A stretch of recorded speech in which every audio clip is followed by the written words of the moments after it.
All right, Director, roll call, please. Trustee Bachman regrets. Trustee Kartner. Present. Trustee Garrow. Present. Trustee McPherson, can we hear you? He is calling you. Trustee McAllister. Present. Trustee McDonald. Present. Trustee McMillan. Present. Trustee McRae. Present. Chair Petersma. Present. Trustee Richards. Present. Trustee Swan. Present. And our student trustee Sidney Collard. Present. Okay. I have a motion to approve the agenda. Trustee McAllister, Trustee McRae.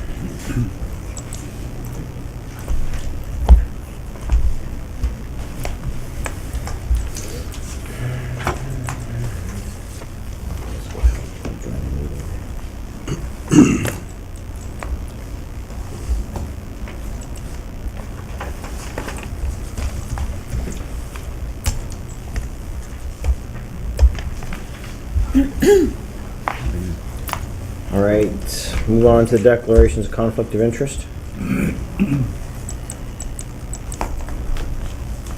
Seeing none, I'll move on to our first item this evening, which will be presented by Trustee Swan. Okay. The Upper Canada District School Board requires volunteers who are around vulnerable people, as defined by Section 3.1 of the Criminal Records Act, to have a vulnerable sector criminal record check completed on file prior to participation in school-based activities. It was, I'd say, this year when I was out of school, and I had not updated my criminal record check. Vulnerable persons check, because it did change from a criminal records check to a vulnerable persons check. And I thought, well, this is strange. I could be in the school as a trustee for the board as a whole, but I can't be helping here as a parent. And I think we should have the same standards for us as we do for our parents that are in schools. That was just, I needed it even just to do a pizza lunch. And any volunteer activities in the school, we require our parents. We require all our newly hires in the schools to have this check done, and I thought we should raise the bar for ourselves as well as trustees to submit a vulnerable sector check. I've spoken with Superintendent Patterson, and after one is initially done, then an affidavit is completed every year updating if there's any situations, allegations, charges against you, and they evaluated in a case-by-case scenario.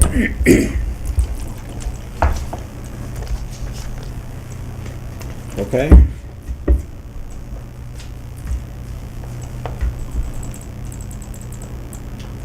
Comments? Trustee McAllister?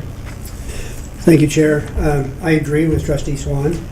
I think that anyone who is involved with children or in a school like we are often should have a criminal background check. And I decided to investigate this a little further myself, because in my previous life as a teacher, I had one, and of course it expired upon retirement. So this past Monday at noon, I went to the OPP office just to see what the procedure was, and I applied for a check myself and picked up my completed CBC check this afternoon. So it's not a big deal, $25, and so I speak in favor of the motion. Trustee McRae? I'm also totally in favor of this notion. This is actually part of best practices, and 95% I would say of all organizations are required to do this. I know as being involved with an organization called PAVRO, which is Professional Association of Volunteers Resources of Ontario. It's highly recommended for volunteers, and it's part of human resources best practices as well. So I'm certainly for it.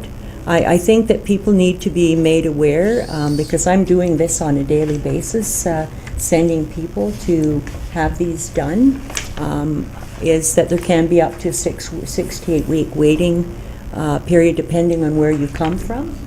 And also the cost is anywhere from $3 to up to $40, again, depending upon what locale you come from. So just people are aware of that.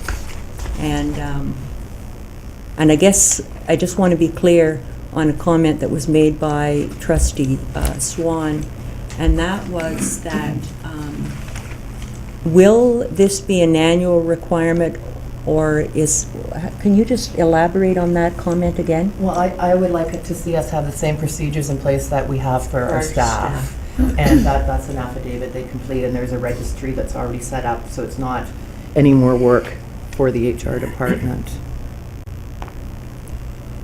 So I guess my question is, if we already have one, do we then have to go and get another one? Because a lot of people, if you're working in the jobs that you're in, you're required to have these. So I have one. Do I have to go and get another one? It was done last year, or what would the process be for that? Director? Through you, Chair. Charlotte, would you respond? Yes, through you, Chair. Generally speaking, you are required to provide a vulnerable record check and present it to the organization that you will be working with. So certainly acknowledge that in your professional life or in your other life as a volunteer, you may have already provided one. We don't have a mechanism for knowing that. And so generally speaking, we ask for a vulnerable record check that would be done to present to the Upper Canada District School Board. So I passed one in this evening, so I have to go and get another one done specifically with the letterhead of the Upper Canada School Board on it. Is that what I'm hearing? That is our current process. Okay. Mhm. Well, that would be to meet the policies. Yeah. Yeah. That's just my question. Thank you. Trustee Cartner? I agree wholeheartedly with this motion, but I'm a little curious as to what am I asking for when I go? Am I looking for a criminal record check, a police record check, or a vulnerable sector check? Through you, Chair. Go ahead. It's called a vulnerable sector check. And the forms are attached, I think, right on there. And then you just present that to the OPP with your identification, and then they'll tell you roughly to the time frames to get it picked up or mailed back to you.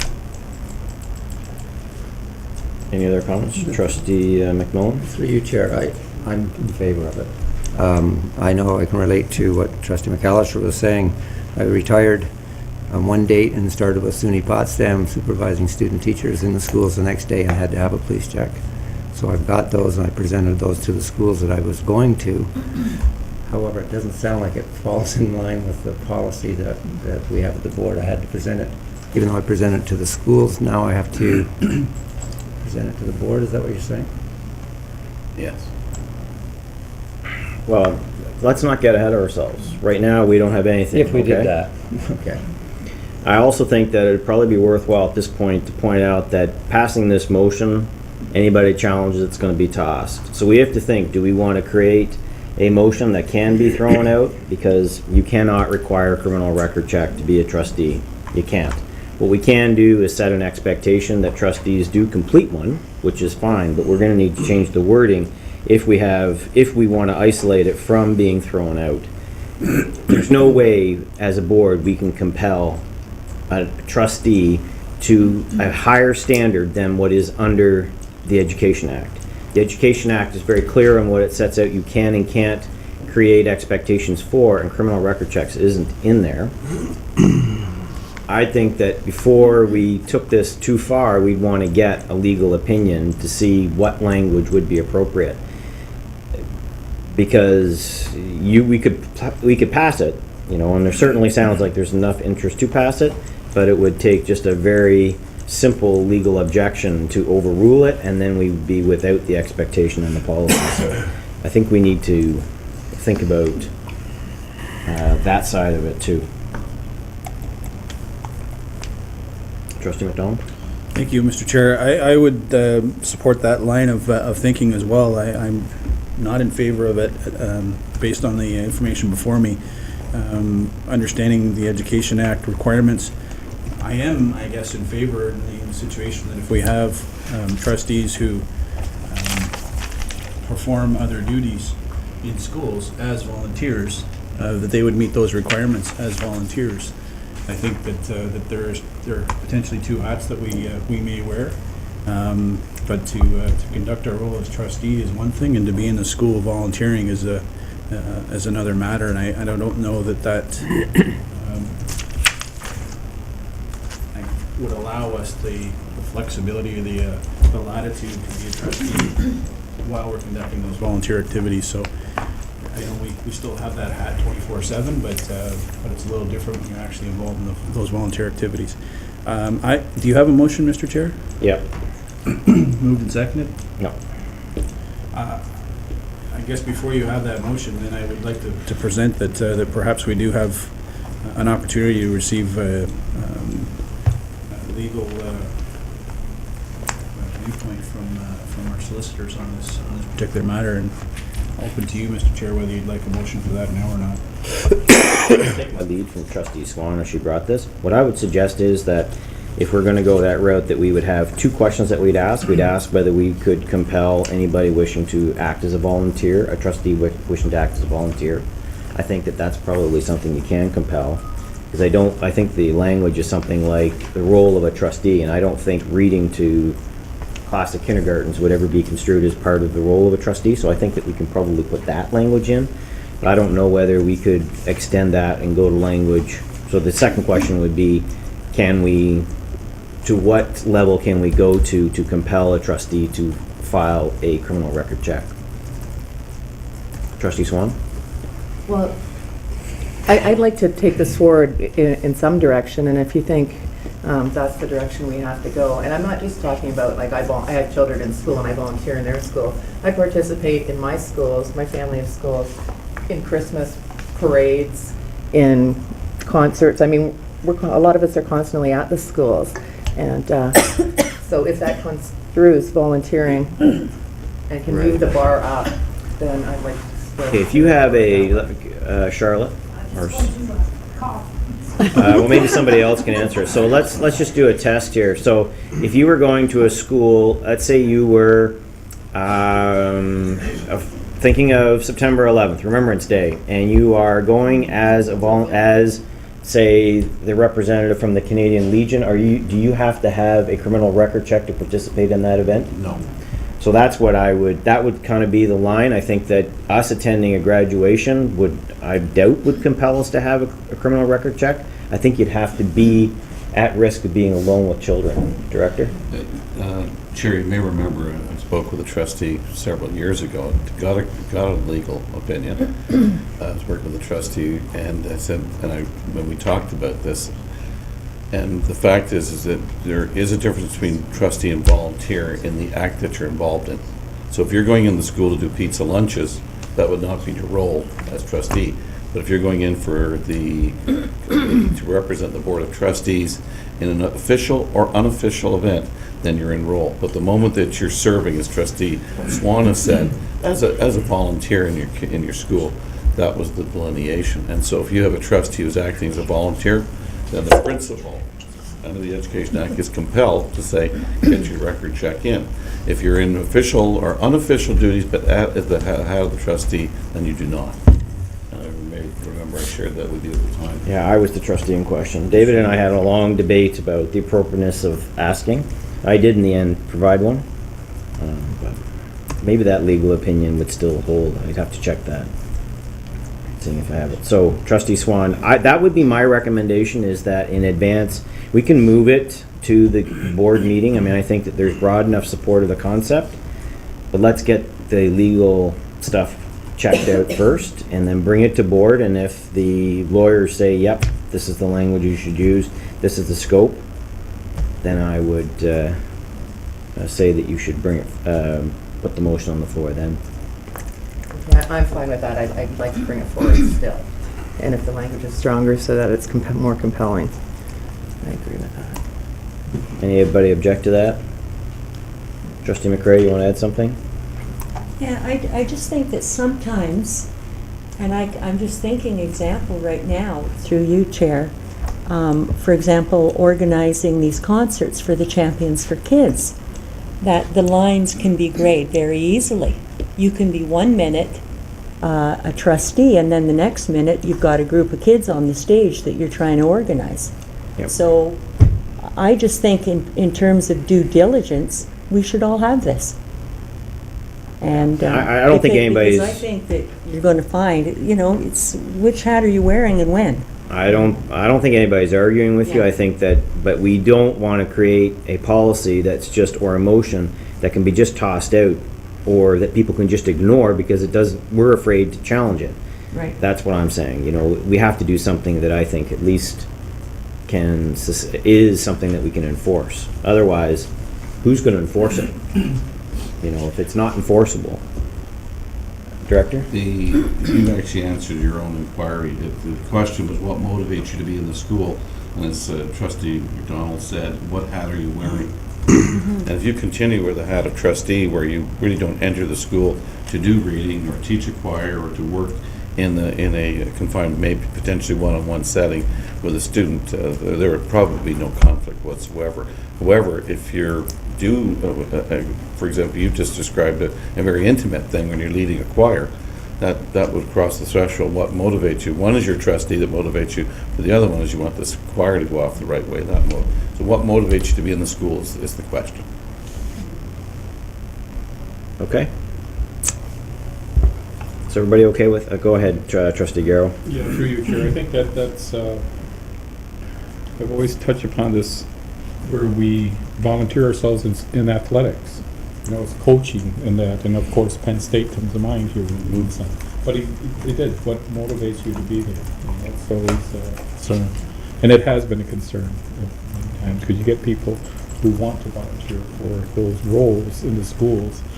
I think it should be done, but anyway, it does follow along with that. Okay. So we will get why don't we just do it by phone, get it set up by phone. That'll be the fastest if you can organize a call with. Charlotte's already working on it right now. And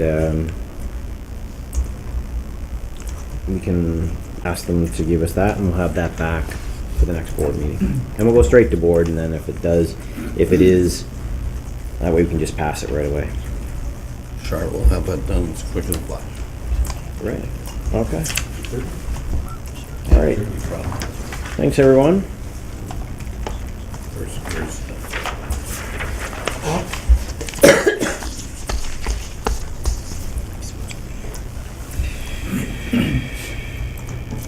Move on now to the accountability framework.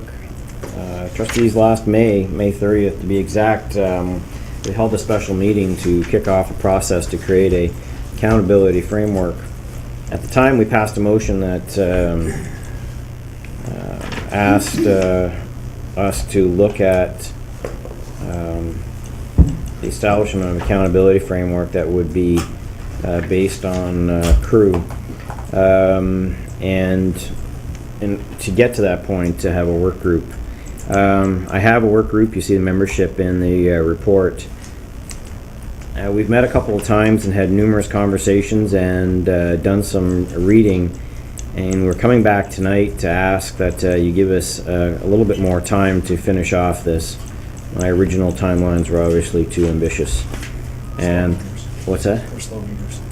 Yeah, I'm going to blame everybody else slow reader.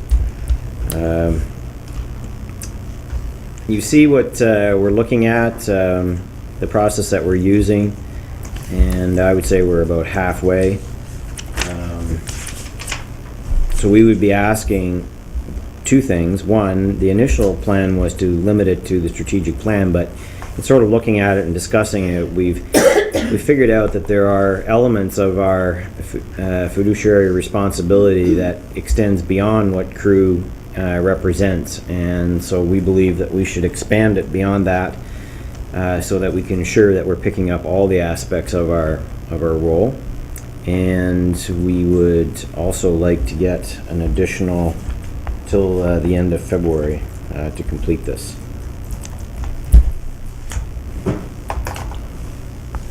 So the motion that I'm asking you to consider is that Committee of the Whole recommend the Accountability Work Group expand its scope as detailed and report to Committee of the Whole in February 2013.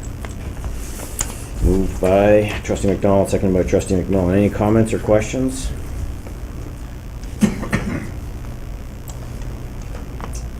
All right, go ahead, Trustee McRae. So in looking at this, there's going to be a final report regarding accountability framework for crew. And then further up, it also mentions including compliance, policy, and other areas. Yeah. Such as the Upper Canada Leisure Centre. Will there be, worked in this accountability, our latest communications and relationship? No.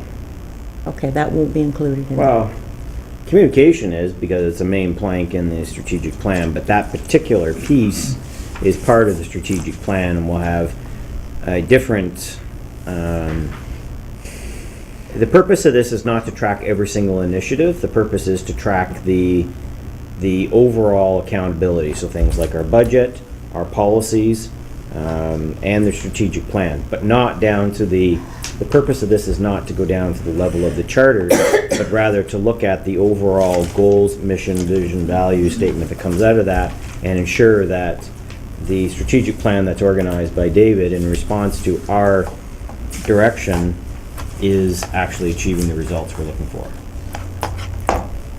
So through you, Chair, will that include, like if all of our policies are updated and current and we're in compliance with government regs?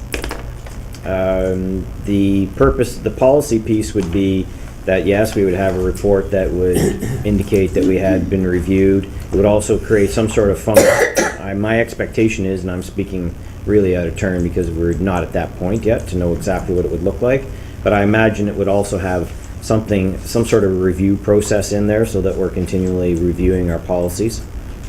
We did do that a number of years ago, but since then we haven't been systematically going through, and we need to do that. The compliance issues are mostly around budget, and just because we have to be compliant doesn't mean we have to be. We just need to know that we're not.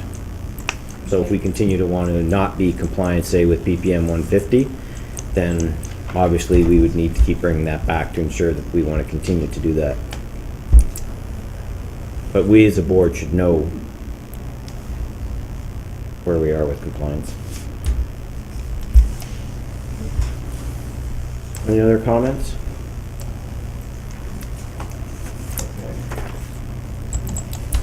Vote away on that.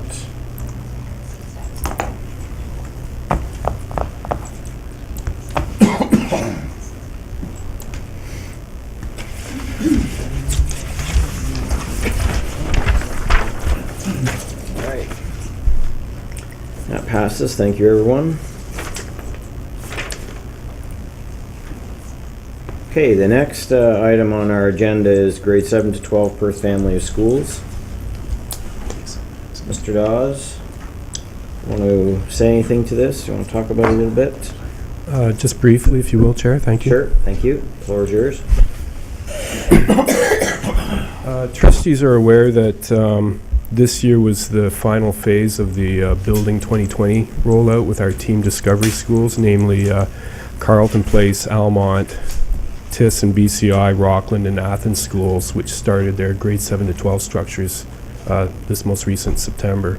That was the last phase of the Building 2020 rollout, and there are still 3 school remaining areas that are not 7 to 12, grade 7 to 12. Mr. Dawes, can you just pull the mic up for us? Just so that Is that better? Is that better? Yep. Thank you.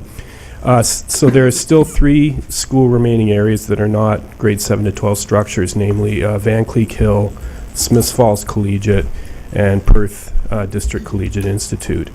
Those schools were not originally recommended for grades 7 to 12 structures when we did the Boundary 2020 review, because we had information at that time indicating that there would not be sufficient space at those schools to accommodate the grades 7 and 8 students. That is still the case with Van Cleek Hill and Smiths Falls District Collegiate. We have evidence now that at Perth District Collegiate, there is in fact space to accommodate grades 7 to 8 students. And that's the result of the fact that our coterminus board has a school in the Perth area that now offers grades 7 to 12. And we have evidence that we've seen a reduction in otherwise expected enrollments at Perth DCI as a result of that grade structure at our coterminus board school. So as a result, the board is now in a position to move forward, should it choose, with grades 7 to 12 at Perth. And we've been saying throughout the Building 2020 process and have evidence of the advantages of this particular grade structure on student outcomes. So again, with this resultant space at Perth, we could now move ahead with grades 7 to 12. So there's information in your package, Appendix A, which shows the enrollment breakdowns for Perth DCI and the accommodating space requirements based in accordance with the grade 7 to 12 structure at that school. It also shows the projected enrollment and space needs at each of the Perth area feeder schools, which are North Elmsley, Maple Grove, Glen-Tay, Drummond, Queen Elizabeth, and the Stewart schools. So what we're suggesting is 2014 startup for grades 7 to 12 at Perth DCI. The reason for the extra time on this one is the advantage of additional time for facilities department to do a complete review of the facility needs at that school building. Facilities feels like there's a real opportunity to create a really welcoming school environment at Perth DCI, but it would appreciate the additional time to do a thorough investigation. We're also suggesting that the same way that Building 2020 rolled out with the formation of a transition team that worked very well across our grade 7 to 12 school areas, we're suggesting the same type of venue be organized for the Perth area. And we would see that transition team organized and up and running as early as January 2013, and start that off with the help of Superintendent Susan Edwards, some information sessions to each of the area school councils throughout the remainder of this fall. And Appendix B and Appendix C in your report show a process to organize those, the transition team, and also shows a suggested terms of reference for the transition team that's similar to the terms of reference that were used throughout the Building 2020 process. Thank you. Trustee McMillan? Through your chair, I am in favor of the timeline. I know there's probably some people that would like to see the timeline condensed and make it shorter, but I think we've had such success with the process that we have used up to this date and the timelines that we have used that has guaranteed the transition to be as smooth as it has been. And I think if we continue with the same timeline, I think it's definitely to our advantage, but it's certainly probably more to the advantage of the students and the community for us to proceed the way we had planned originally. Any other comments or questions? Trustee McRae? Through you, Chair. Mr. Dawes, can you tell us how many schools are still at the K-8? Working from memory here, each of the Smiths Falls feeder schools, Chimo, DJ Schooler, Lombardy, Montague, Wolford. So and there's then, still quite a few that are still in that line. I'd say about, I guess about 7 or 8 now, yeah.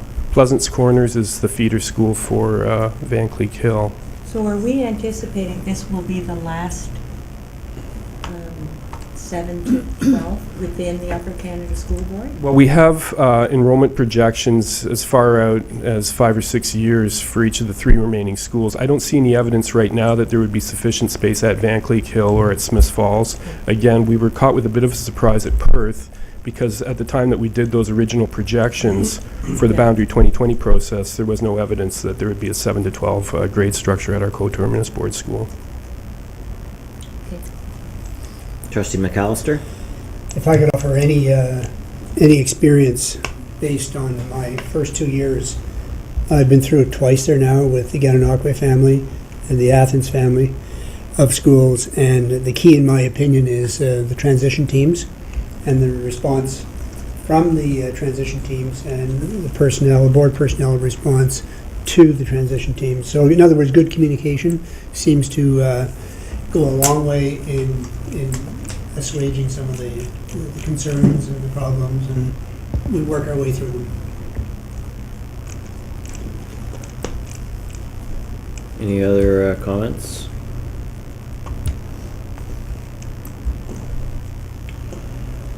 Okay, I get a motion then. Would like to move this. Trustee McDonald, moved by, second by Trustee Garrell. Let me see. The committee of the whole recommend Upper Canada District School Board confirms grades 7 to 12 for Perth School of Perth Family of Schools effective 2014, assisted through a transition team planning that will begin in January 2013. So this motion is being recommended to the board. You can go ahead and cast your ballot.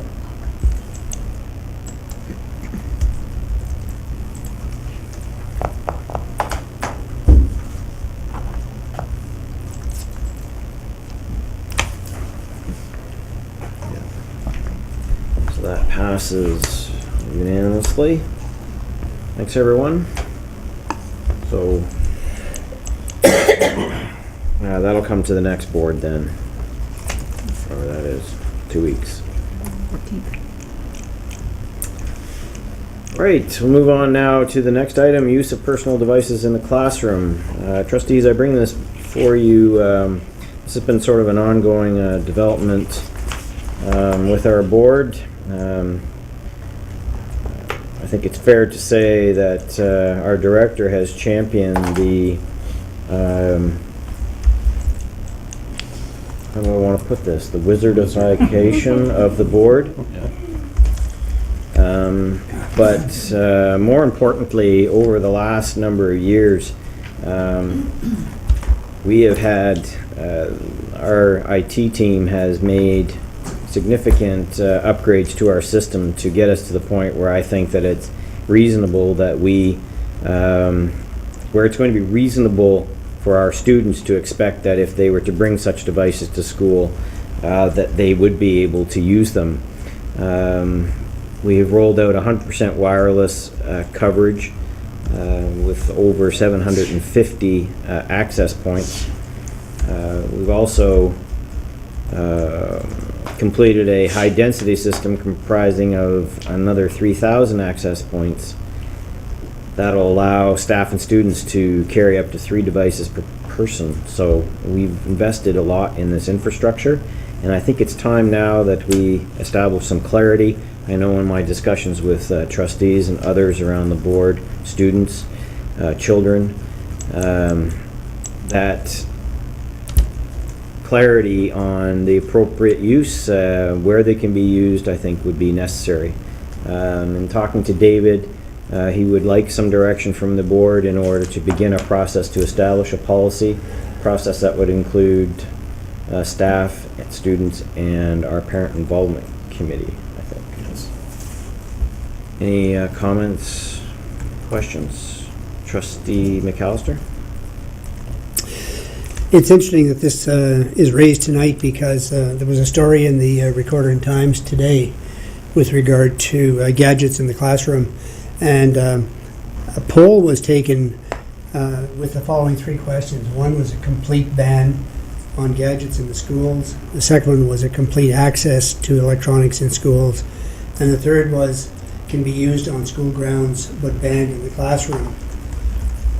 In my humble opinion, numbers 1 and 3 are non-starters, and that number 2 should form the basis of a policy, because we do live in a digital age.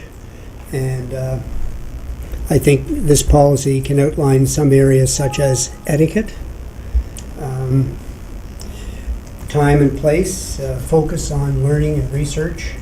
And electronics, I don't think should be viewed as distractions, but rather as a tool in the teaching and the learning process. And the classroom, frankly, should mirror the world of work, because everybody in their field of work, for the most part today, uses some sort of a device. So I think it is good to have a policy destined to serve student learning. Trustee McCray? Yeah, through you, Chair. Actually, my question was to the director, and that has to do with, so what do you envision this policy to look like, and what would it include? Through you, Chair. The fact is, today, as a board, and I think you're absolutely proud of this, is that we have one of the most advanced boards in North America on the ability to light up your device as soon as you walk in. We had a situation last year where we actually had a situation nearly crashed our entire system, where probably not only did we have all of our many computers on, but probably the nature of almost every single other person, if you look by numbers, had brought some device to school and had gone on to our website and was using our website.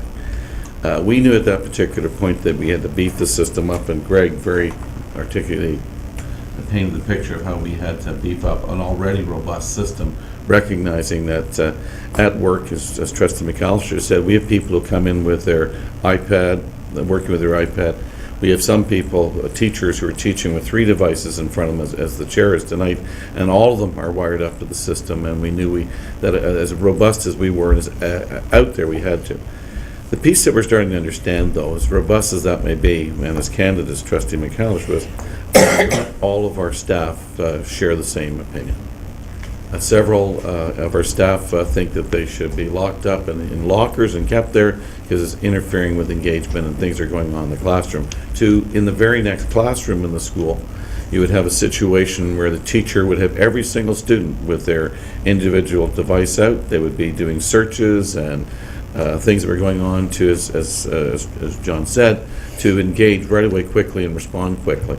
And of course, our leadership and our learning resource centers, and where we've moved with that, is that they've become learning commons because of the fact that almost anything that you could have gone and print in the library now you can Google search and find. But what we have to do is recognize the character. It could be, as John said, etiquette. It could be also where you're supposed to be, when you're supposed to be. And I think we also have to take a look at the specialists to say, when are certain things appropriate? Right now, we have a very practical, that at certain age level, we have not said kindergartens can't have this or grade 12s can have this, but I think we have to start to take a look at age appropriateness for learning and age appropriateness for what's going on. And I think that the parents want us to do that, our community wants us to do that, and we have a wide array of parent opinions on this.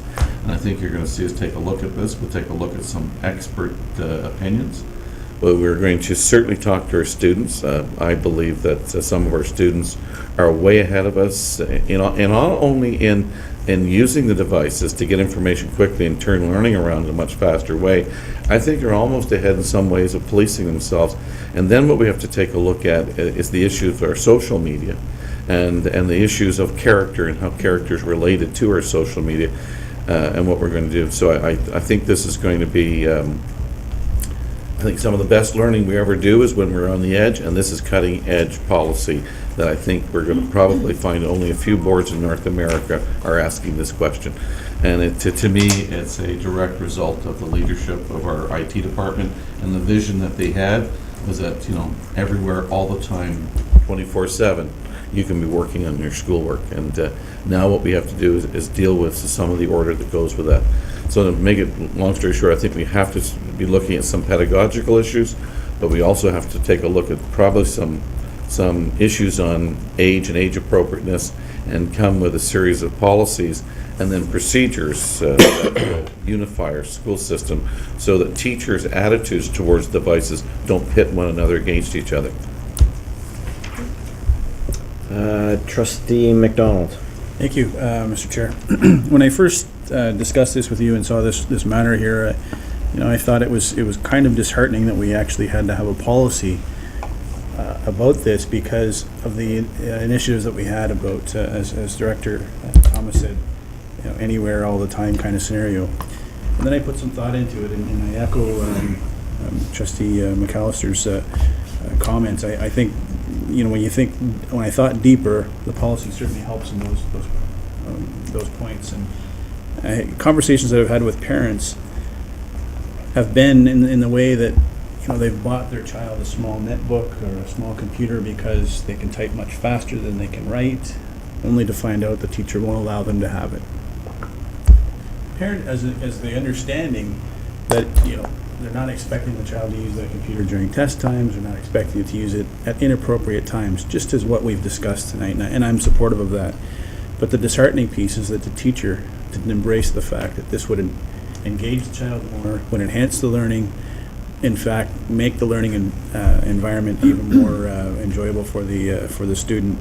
And that's the pieces that I was disheartened about why we needed an actual policy. But certainly from the framework, I guess, of what we need to do to have that, to me, it sends a statement to our communities to say that we are embracing technology and we're allowing our students to be that collaborative type learner, so that they can work with each other, work on their own, but find the answers, be inquisitive, and get the answers that they might have to the issues that are before them in individual classes. So I support the initiative of having a policy. I think it also will send a message, clear direction to our staff that it's something that we as a board embrace and certainly look forward to making sure that our students have every opportunity to use whatever device they might need to either help the learning or enhance the learning. Trustee Kirkner? I agree that it's time to move into the 21st century and be a little more accepting of this new technology. And I agree that we need to certainly have an etiquette as to how they're used. My only concern, one of my concerns is that the staff who are not feeling comfortable with this, it may lead to us having to consider maybe having individuals in the schools that are comfortable with this to support the staff, the staff person that is afraid of it and has said no to any of those pieces of apparatus coming into the school. I know some of those teachers, and I think if the policy was there and they had to do it, they would certainly be looking for some support as to how to use them in the classroom, because they don't know. I'm very pleased to hear that students and parents will be questions and part of the policy writing, the wording of that. I totally agree that our young people probably know a heck of a lot more than some of us do about the technology out there and what they're capable of doing. But I don't want to forget that there's a balance in their learning, and it can't all be done on equipment. I think they still have to be critical thinkers and be able to contribute to discussions. Using that as a resource, that's fine, but I still think there's room for the other as well. And it needs to be a well-rounded education using all aspects of the technologies and the written word and the conversations that happen in the classrooms. Trustee Swan? I think, through you, Chair, that as Trustee McAllister said, we need a balance here. We do need a framework. And consistency is what I'm hearing.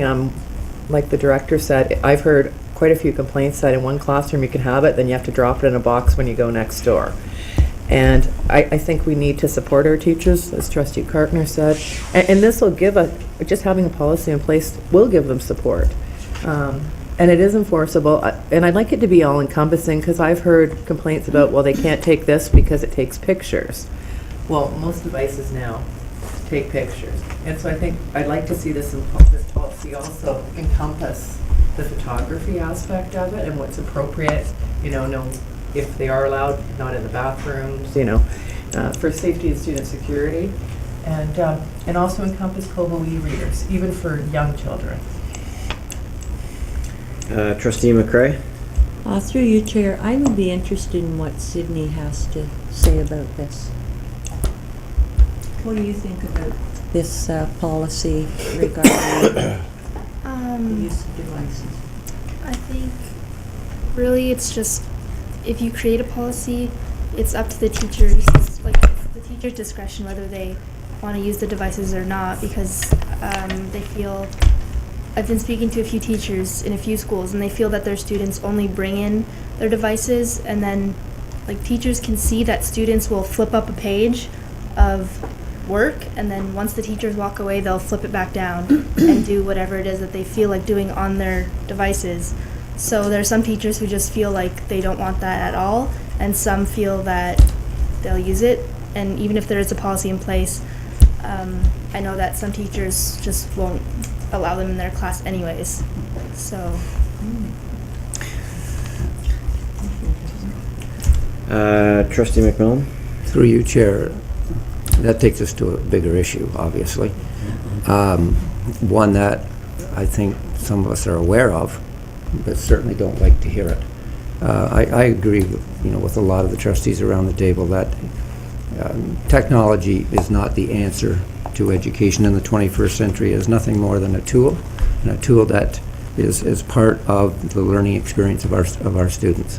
And as long as we use it as a tool, and we allow our students to really be educated in the technology that they take for granted, and understand that technology has a lot of positive strengths and can be used in a positive direction towards learning and in the learning environment while it's in a school, I think the policy certainly is going to help us move forward in our understanding of how technology can be used to engage kids in a relevant learning experience. If there are things happening in a classroom where you have on your screen what you should have, but then as soon as the teacher leaves the spot, you go back to what you were doing, then that goes to a bigger issue. And so I'm all for certainly for the technology, but I do like the fact that we build an educational component into the policy where not only the students are educated in the character that's involved in technology, but also our staff understands that we are now into the 21st century, and we have to embrace what is there. We don't have to be consumed by it. We don't have to throw out everything because we have those technological devices, but we certainly need to understand that we as teachers really don't have the choice to say we are not going to use it. It's a pretty cold statement. Director?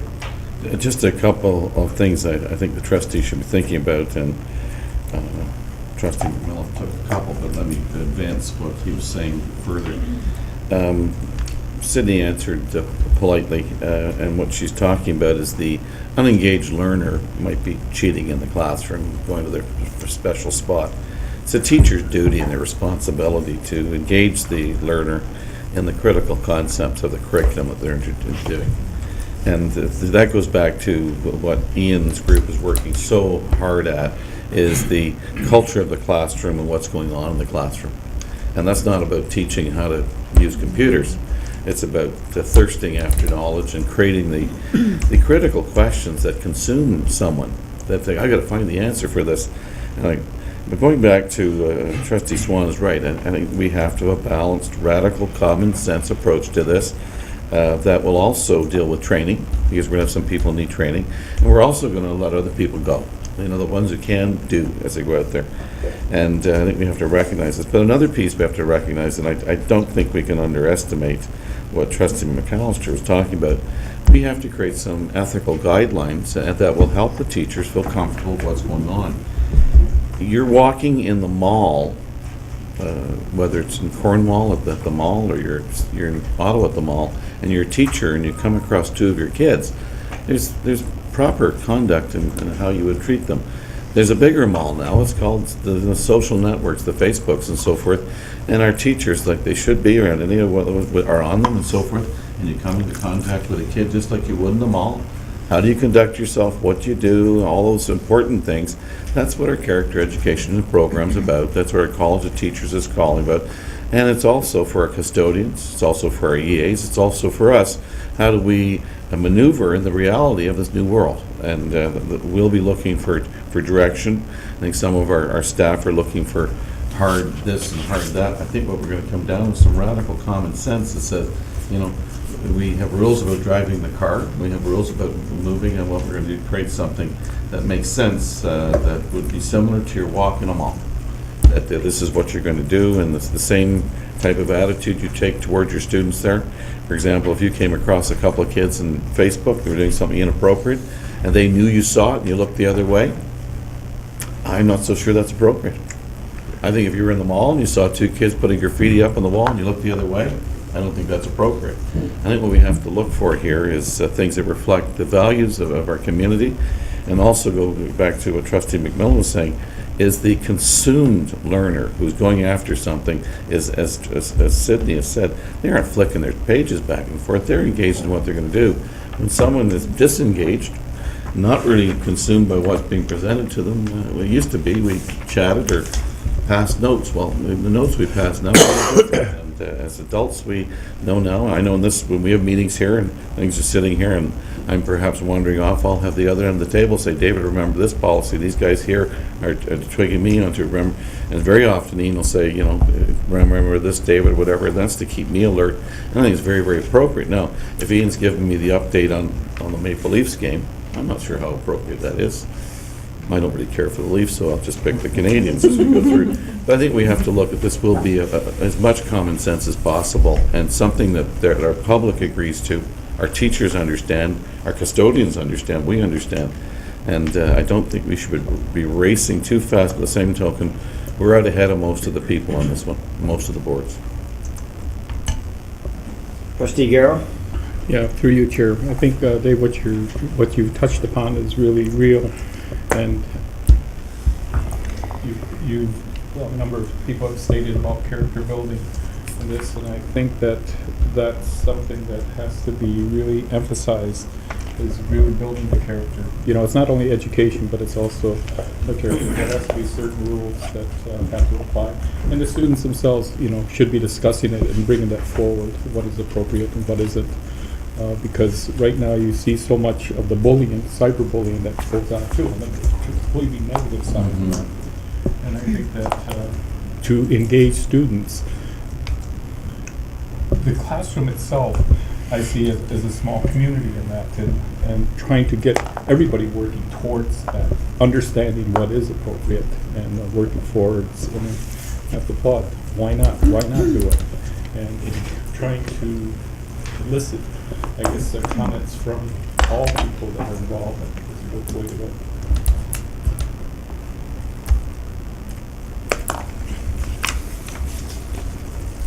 Okay, any other comments? So the motion in front of you is the Committee of the Whole recommend the Upper Canada School Board direct administration provide a draft policy concerning the usage of personal electronic devices in classrooms and the school. Draft policy to be shared with Committee of the Whole in April 2013. Moved by Trustee Carpenter, seconded by Trustee McMillan. And go ahead and vote.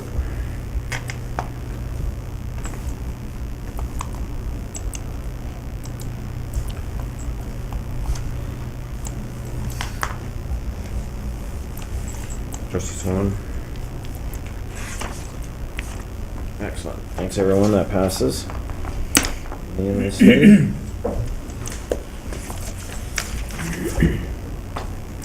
Okay, next item, trustees, is request to rescind Ontario Regulation 274/12, hiring practices. Many of you will be aware that in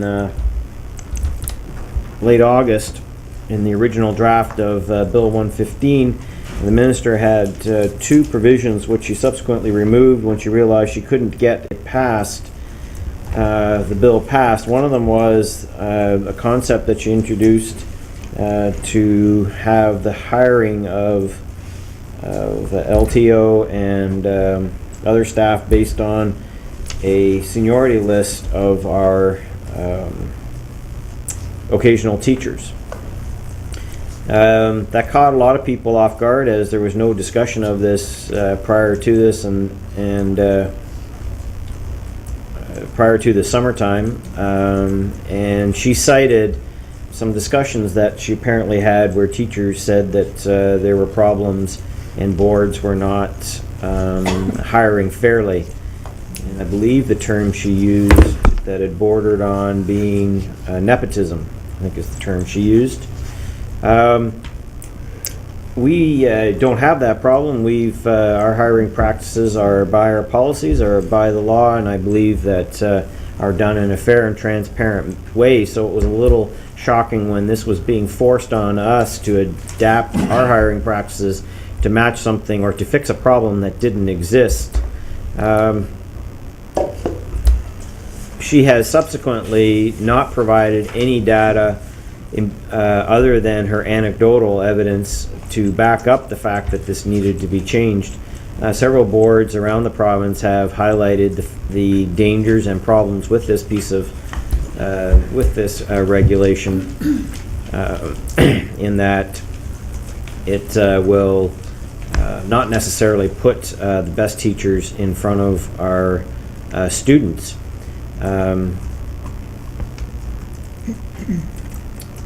We have been asked to consider joining other boards in sending a motion to, a letter to the minister asking her to rescind it. And several of you have asked me to put this on the agenda, and I concur that we should have this conversation and think about how we want to handle this. The other troubling part in this is that it is at a time when I think that the government should be reinforcing democracy, when other countries around the world are fighting for democracy, and we have a supposed democracy, democratically elected government stand up, and when they couldn't get something passed democratically, then turn around and arbitrarily throw it in a regulation which doesn't need to be debated, it doesn't need to be questioned. There's a bare minimum of consultation, and I believe they satisfied that in less than a day. And I think that we need to step up and recognize that aspect to this issue as well. Trustee McMillan? Through you, Chair, I certainly agree with you in terms of the political factors involved, and also the fact that we may not be able to hire the best people for the job. What I'd like to do is kind of take it down to the board level, and I'd like to ask Superintendent Patterson what direct impact this is going to have on us. In other words, what operational problems will this create, and will it be financial difficulties as well, or financial costs to changing over to this particular regulation? Through you, Chair. I think the most significant impact that the regulation will have on our hiring practices is, just as the Chair has suggested, and you also, that we will not be necessarily able to put the best candidate in front of our students. I think with respect to financial implications, I think that it would certainly the task of determining an occasional teacher list based on seniority will be a time-consuming task that will be done within the Human Resources Department. And of course, determining a long-term occasional roster also will be a challenging and lengthy process as well, which of course will use board resources in order to determine who actually would sit on that roster. Trustee McAllister?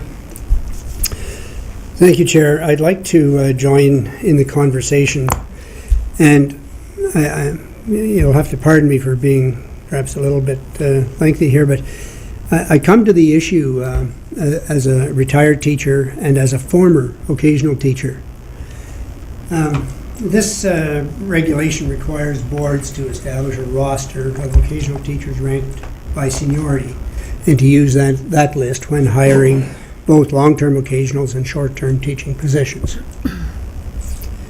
I personally do not find this to be an incredible intrusion into the affairs of our board, nor do I find it, nor do I agree that we can, that we will not be able to put the best teachers in front of the kids. And I'd like to explain why, if I could. There are three groups of occasional teachers. There is the new teacher who is coming out of the faculties of education, looking for a job, and may have, through the process of teacher training, etc., received 1 or 2 or 3 or 4 days of occasional work and is looking for more, lots more. And we have too many young kids in that position right now, and I know countless. The second group are the career occasional teachers who perhaps don't, for whatever reason, don't want to work full-time, but want to accept positions when they can, when they want to, and for which they're qualified. And the third group are retired teachers, and their work has been limited by legislation to 50 days a year. And I would say all groups are necessary at the present time because we need the skills of them all. So why not hire on the basis of seniority on a list, assuming the teacher has the right and pertinent qualifications? Presently, we have two occasional teacher lists. We have an elementary one and a secondary one. These are pools of qualified College of teachers who have been interviewed by us. They've been approved, and they are eligible for any appropriate positions which might arise at a moment's notice.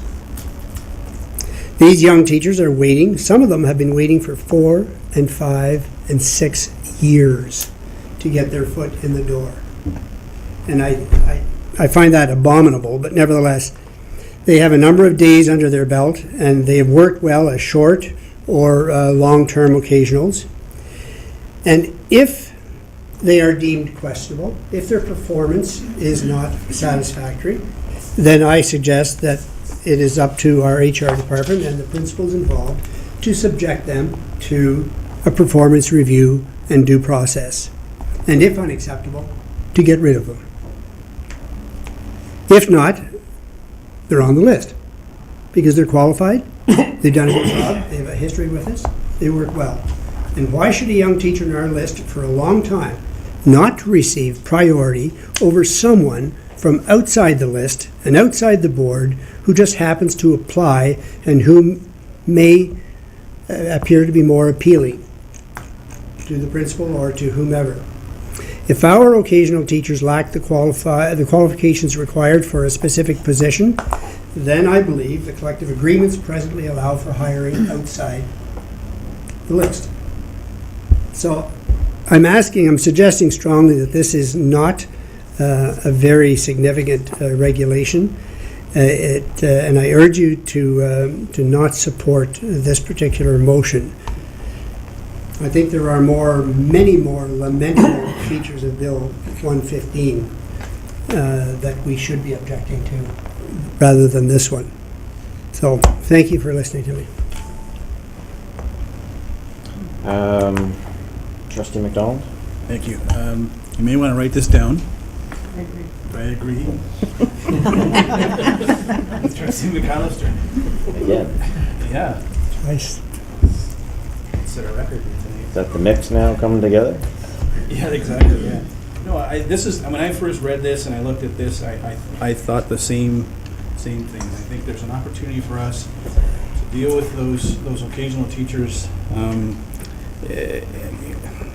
for lack of better terminology, weed out the bad in that scenario. And that occasional process allows us to do that. We only get one kick potentially before we're full time, and then it's an issue perhaps that is greater. And I think the language that's here, I don't know that it's all that bad. I guess the one piece I potentially disagree with is that a new teacher coming in. I see your point, Trustee McAllister, but I think we also need to make sure that the regulation allowed for those types of things to happen. If you're an experienced teacher somewhere else,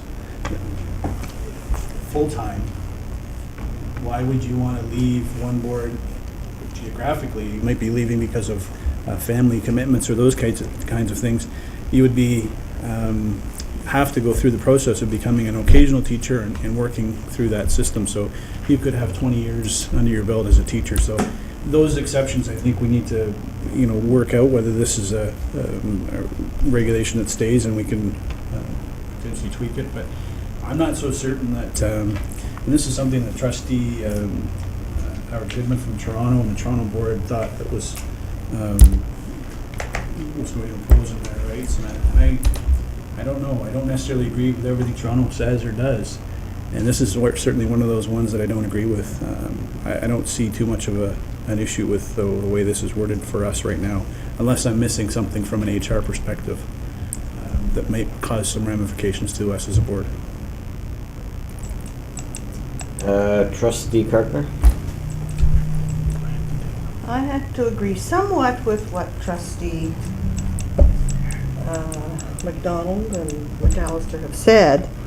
Yes, if there's a teacher out there or any one of our employees that's not up to scratch, then there is a performance review in place, and that needs to be followed by our supervisors and principals. And I'm really concerned about our young teachers. They've taken away 10 days of sick leave, so our young teachers are not going to get the supply work that they probably were counting on with the 20-day level before. I can see where the 10 days may be kept for quite some time and then maybe used up. I don't know what's going to happen there.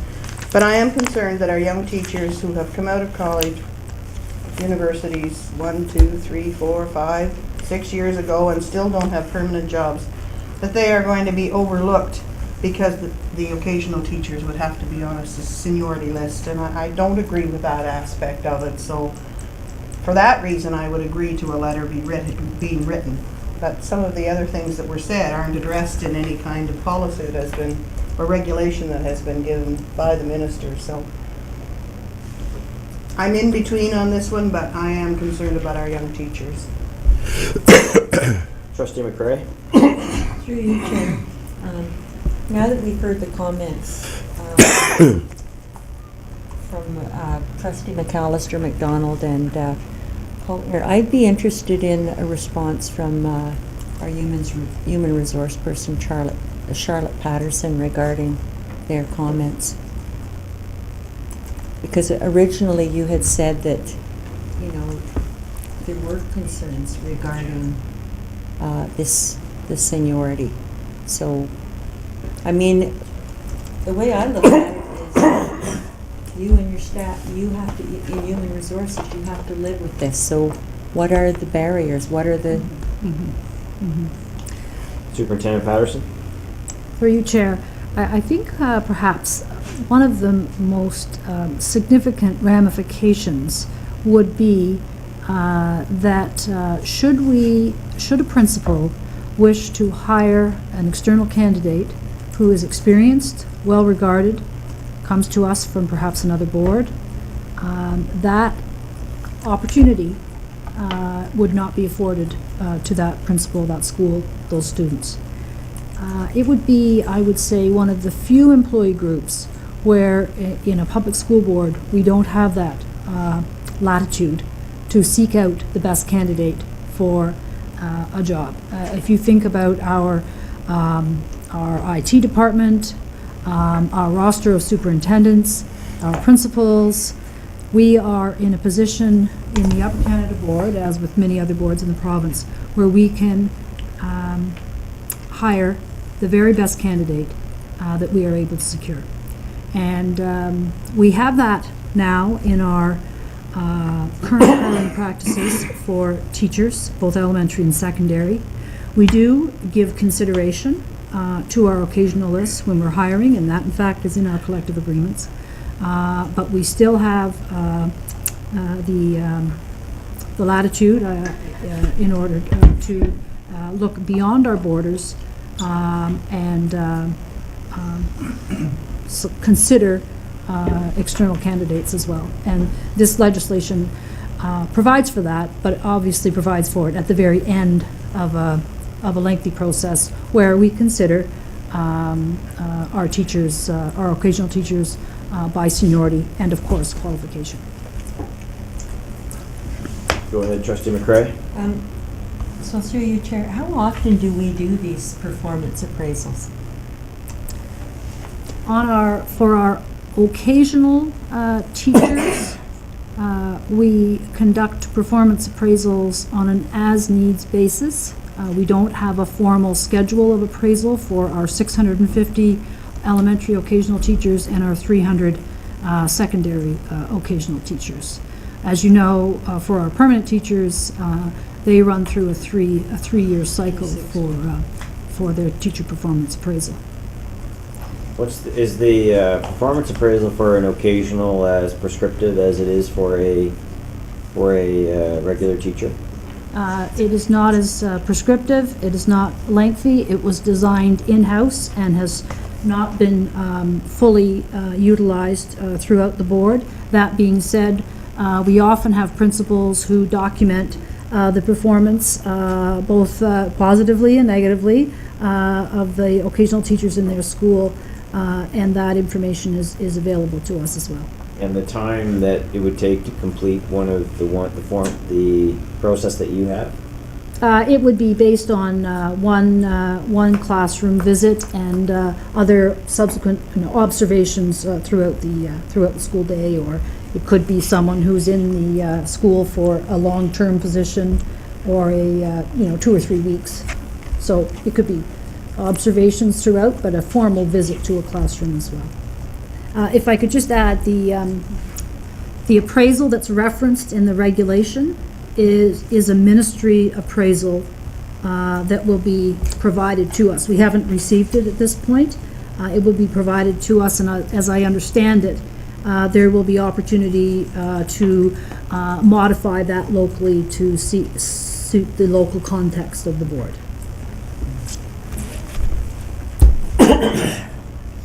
Go ahead, I would Trustee also McCray. be interested in the director's comments regarding this legislation.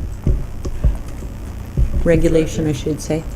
My opinion is that we should have the best possible teacher in front of the kids, and the parents should have confidence that we're picking the best teacher to serve that group of kids in the context that they're within. If it's the person on the list or a new person, whatever, I think that the parents tell me when I'm in contact with them, they want in front of their son or daughter the very best person that they can have as you go through. So does this regulation, by not allowing, my question is, then this regulation that would possibly not allow new blood, I guess you could say, into our schools. Through you, I Chair. don't know that, just before, I think that correct me if I'm wrong, but the legislation is written that you have to interview the top 5 people based on seniority, and if you decide that you don't want to use those 5, then you can go and interview somebody else, correct? Is that not the way it's written? No, as I understand it, you need to go back to the list Yeah. and look again. If you're not able to fill the position, Okay. you need to then go back to the list. But it doesn't so it would preclude somebody that's not on the list from getting a job, but it wouldn't preclude somebody having gotten on the list on one day and then day 2 getting a job even though they didn't have the most seniority. However, the danger is, as we would expect that we would be, if we were to jump the list, that it's likely that we'd be grieved for not picking one of those teachers. I think that's where the complication would come, that would create there would just be a matter of time before that would be grieved. So that's a concern. Through you, Chair, to your question, I really believe that that what John and David have said as trustees is appropriate. That if we could say after this, and I think we're going to have a response, that we will have to go to a much more robust, beef up our observations and go after these situations so that we let people know why perhaps they should be, as was said, off our list and not be on our list, or explain why perhaps these 6-year veterans should be considered for something, because there's all kinds of gray out here as you go through. If the legislation goes through, we're going to have to respond. And one of those things, we're going to have our principals doing other types of duties than they've had in the past, and it may be going through. We have other boards that have all of their occasional teachers on a review process, and if you don't do your review, you don't get work. So You've been told, and I was, well, this is back a long time ago in the previous system, when I was principal, they say, reporting to your school for the next 5 visits, when you're open, you'll have Bob. Bob is to have his evaluation by you on those next 5 visits, and that's to be completed by HR. That was a a very interesting way, but it forced. And then what happened was a person who perhaps was ducking, if they do, saying, I'll sneak through and not have this evaluation. If they didn't have it done by such and such a time, then they were flagged, saying, you've not completed the expectations to be on the list until your review is done. Your status will be that you'll not be reported to school.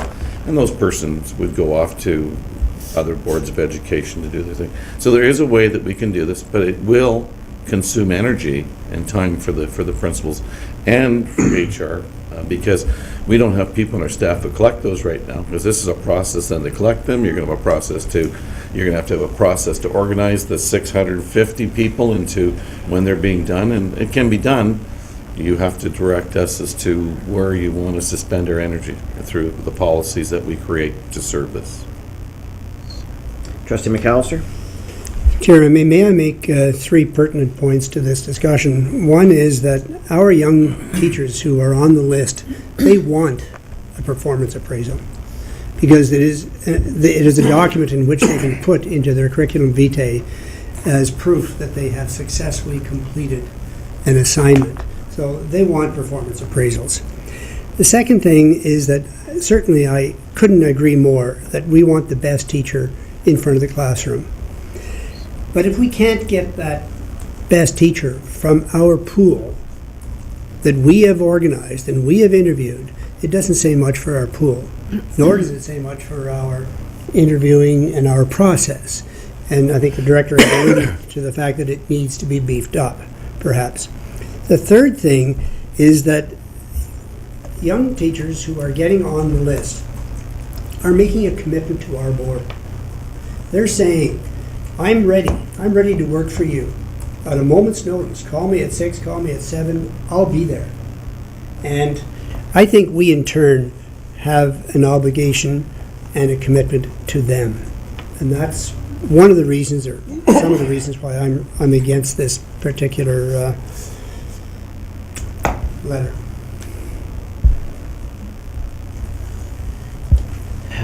Superintendent Patterson? I just wanted to say that we have a tremendous number of very qualified and engaged and dynamic occasional teachers, both in the elementary and the secondary panel. And they teach in our schools every day, and they do a wonderful job. They're highly regarded and respected, and we do everything we can to welcome them into our schools because we want to keep them. At our fall orientation, when we welcomed our new employees this year, it was very heartening to see the number of new elementary teachers who essentially had come from those ranks. Perhaps they don't have full-time assignments, but they're getting their foot in the door with a half-time assignment, and as Trustee McAllister says, they're proceeding to devote their career to the Upper Canada Board. And so I certainly in no way wish to indicate that our roster is not robust. Our roster is robust, and we replenish it regularly, and we pay close attention to it. I guess I would just emphasize once again that there have been occasions when the Upper Canada Board has been fortunate enough to reap the benefit of someone from afar who's come into our board and made us better. And I think that is perhaps a component in the regulation that is lacking. I guess when I wrote this up, and I was very careful that I didn't use the Toronto language. I was very careful I didn't use the Trillium Lens language. I used what our language was, and I thought, maybe not explicitly, going back to kind of the questions that we raised and who's in charge of the schoolhouse. And what I want to know, and no one yet has said it, is what problem is being fixed here? Or do we have a problem here? And perhaps you can speak to this from your experience, Trustee McAllister. Is there a problem of our teachers not getting the opportunities? Because that's not what I understand. I understand that our system works quite well to ensure that our teachers, the teachers on our list, are the ones who end up with a majority, if not all, of the LTOs and other jobs that are on offer. So I guess that's kind of the question. What are we fixing, and why, if there isn't a problem, would we want to put a rule in place when there's no problem? I mean, a rule for a rule's sake, I mean, we know what happens to rules. They get twisted and manipulated around. So if there's no problem, should that not be the question that we're asking? If there's no problem, why do we need a solution to that? I'm still, that's the way I wrote it. Like, I wrote it specifically to get at that particular. If someone wants to show that there's a problem, I'm all for trying to fix it. Not sure that this would be the way that we would want to go about it, but certainly it would be something to look at. So I just want to draw us back to the report and sort of the direction that I was presenting in the write-up. Trustee Karkner? I agree with that, because whenever the minister wrote this regulation, she said there's something wrong with the system and the boards are not doing it right now. Well, we feel that we are doing it correctly based on the agreements that we've had with our teachers over the past years. Granted, they're not there right now, but I mean, it's been past practice that it's worked well. And you're right. I mean, what's there to fix? Let's leave it alone, and why interfere making these kind of regulations? I think the other point in here, and I don't know whether the teachers that are actually going to be affected by this have thought of this, and I understand the commitment to our board. I get that. However, one of the conversations that I've had with parents of and students, newly graduated teachers, is, you know, there are jobs, but they're not necessarily where they want to live. And so often teachers end up locating where they do want to live, and maybe there are jobs in Northern Ontario or elsewhere, and they could be working, but they want to get their foot in the door. They want to start getting those seniority hours. And one of the things I've never understood is why seniority hour here doesn't work somewhere else, but that's the way it is. So if you're working up north and you develop a bunch of seniority hours, it's not like you can come down here and all of a sudden you can slide in with those seniority hours. And we're actually creating the same system again by putting another layer of seniority hours in, that essentially a teacher might be making the decision that, well, I'm not going to work for this board today because this is the board I want to devote all my time in. And is that really what's in the best interest of our young teachers? Should they not? Have they even been asked? Are they even aware that all of a sudden they're going to find that now they're on this list, they better focus on this list and take all the time with that, where, you know what I mean? Like, I don't, the unintended consequences here, I think, are significant to new people that want to come out and work. And again, it's trying to solve a problem that I just don't see that exists. So anyway, anybody else want to talk to that? Trustee Swan? I guess I've been pondering this for some time now, through your chair, and my biggest concern with the regulations is what you said. If somebody relocates here, if they want to take care of an elderly spouse, they're a teacher, or an elderly, parent. Now, not only do they have that responsibility, but they may have a hard time getting a job in their profession. And if we hire a superintendent who is the best candidate, but the superintendent's spouse is a teacher, that could affect us getting the best possible person in that category, because of what they would have to give up if they were with another board.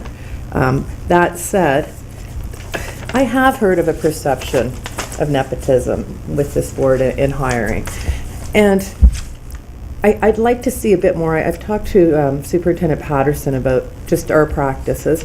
And if this becomes, well, it is a regulation. If this stays a regulation, we're stuck with it and we have to work with it. But I'm willing to support asking them to rescind it and just look at our hiring practices, just to ensure that maybe we have a little bit more, work with our unions on that we give a little bit light to how long somebody's been with our board, to ensure that as trustee McAllister said, why are these teachers on this list? Some choose to be occasional for so long, but some want to get on permanent or the contract. And why are they not going anywhere and getting hired on? And I think I'd like us to look at that if this gets rescinded. I mean, there's no point going to that step if it doesn't. But anyway, those are just some of my comments. Now, when you say nepotism, do you mean nepotism? Are you really suggesting that based on kinship, we're hiring? Or is it just that that the hiring practices are not fair? Because there is a difference. Chair, point of order. Yep. I think it goes beyond what the scope of the motion was, and perhaps we can talk about this at a later time. I think we need clarification on the statement, but I'm not quite certain that we need to get into debate on the Okay, actual fair enough. hiring practices of the board. I just, Trustee Swan, I just think that using the word nepotism, I wouldn't want the public to get the sense that if that's what you meant, that's fine. But if that's not what you meant, then, because that's a pretty significant statement to make, right? That based on who you know, being related to somebody is how you get a job with this board. And I'm not saying that I've heard that a lot, but yes, I have heard that comment, whether it be favoritism or nepotism, that there is a perception out in some communities, or just a very few people, that this does happen, and that perhaps just rechecking our seniority lines, looking at why these teachers aren't getting hired on, I think is a big part that I've been on these lists for a long time. Might reduce that. All right, any other comments? All right, so I did include a motion. We'll see if I get somebody to move and second it. Committee of the Whole recommend the Upper District School Board direct the Chair of the Board and the Director of Education to send a joint letter to the Minister of Education, Laurel Broughton, concerning outlining UCDSB's concerns regarding Ontario Regulation 274-12 hiring practices, and request that she rescind Ontario Regulation 274-12 as quickly as possible. That's the motion that is there. Does anybody want to move it? Trustee Garrow, seconded by Trustee McMillan. All right, you can cast your ballots online.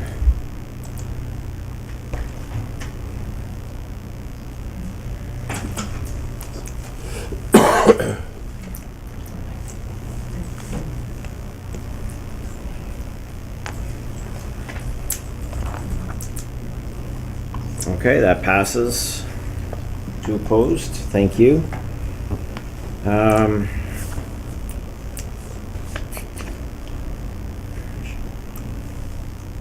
going to ask that we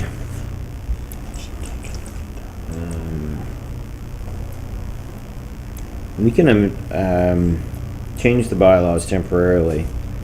The bylaws state that we can't hold this board meeting until 8:30. I'm asking that we have a motion to overrule the bylaws this time to start a meeting at 10 after 8. Start the board meeting at 10 after 8.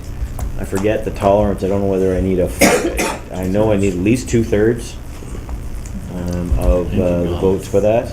So the motion, do you want to do? I'm trying to think when you would do it, though. I don't really want to adjourn. When would we do this? Anybody want to help me here? When would we, what meeting? Do we adjourn the one? I guess we have to, We're gonna recess and then come back in 8:10 and Yeah, adjourn. adjourn and then go back in. okay. All right. So we'll recess now for 10 minutes and we'll come back at 10 after 8, and that'll give me a chance to also get the motion ready for Lisa too. Need a motion to adjourn? Trustee McMillan, seconded by Trustee Garrow.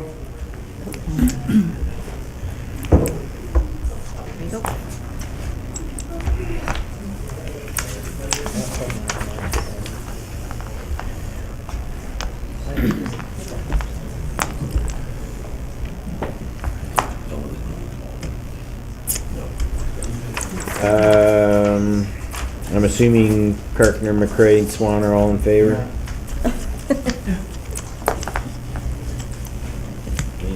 You can filibuster if you like.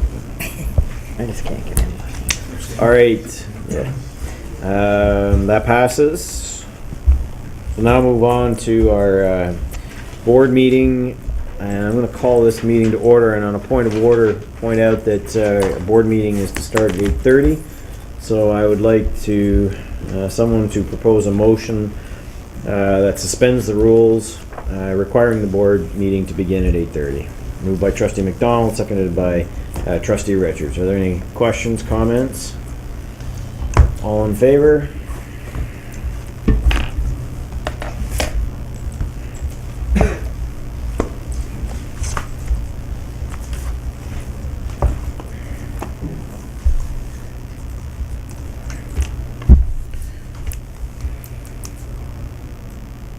All right, that passes. Trustee McPherson, have you joined us on the phone? Okay. No change then from roll call. Any declarations of conflict of interest? Okay, trustees, if I would like to propose that I change the order of the action items, and to facilitate student trustee Sydney Collard's journey home, can I move that item to be the first item on the agenda? I have a motion to amend the trustee Karkner, trustee Richards, and second to amend the agenda. Sorry, the mover and seconder? Karkner, Richards. Question? Could we make that a permanent change Sure. to accommodate her trip home at the long? We don't need a motion for that, though. No. Change it to next time.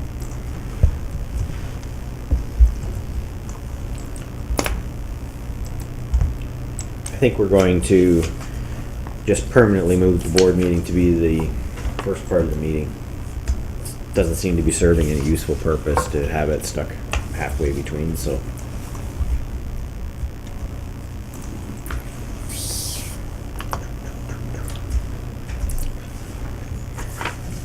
Now, how do you do that when you're inside a consent agenda? I just noticed that. Did we just pass the consent agenda then? Is that what you just did? With the amendments. Oh, okay. There you go. So the question about the minutes, was that changed or did it need to be changed? It was fine? Yes. Okay, all right. There was a question about the attendance, trustees, that's what I'm asking. Okay, that passes, so we'll move on now to our action items and report from student trustee Sydney Collard. Floor is yours. Thank you, Chair. The past month has been a great one for students.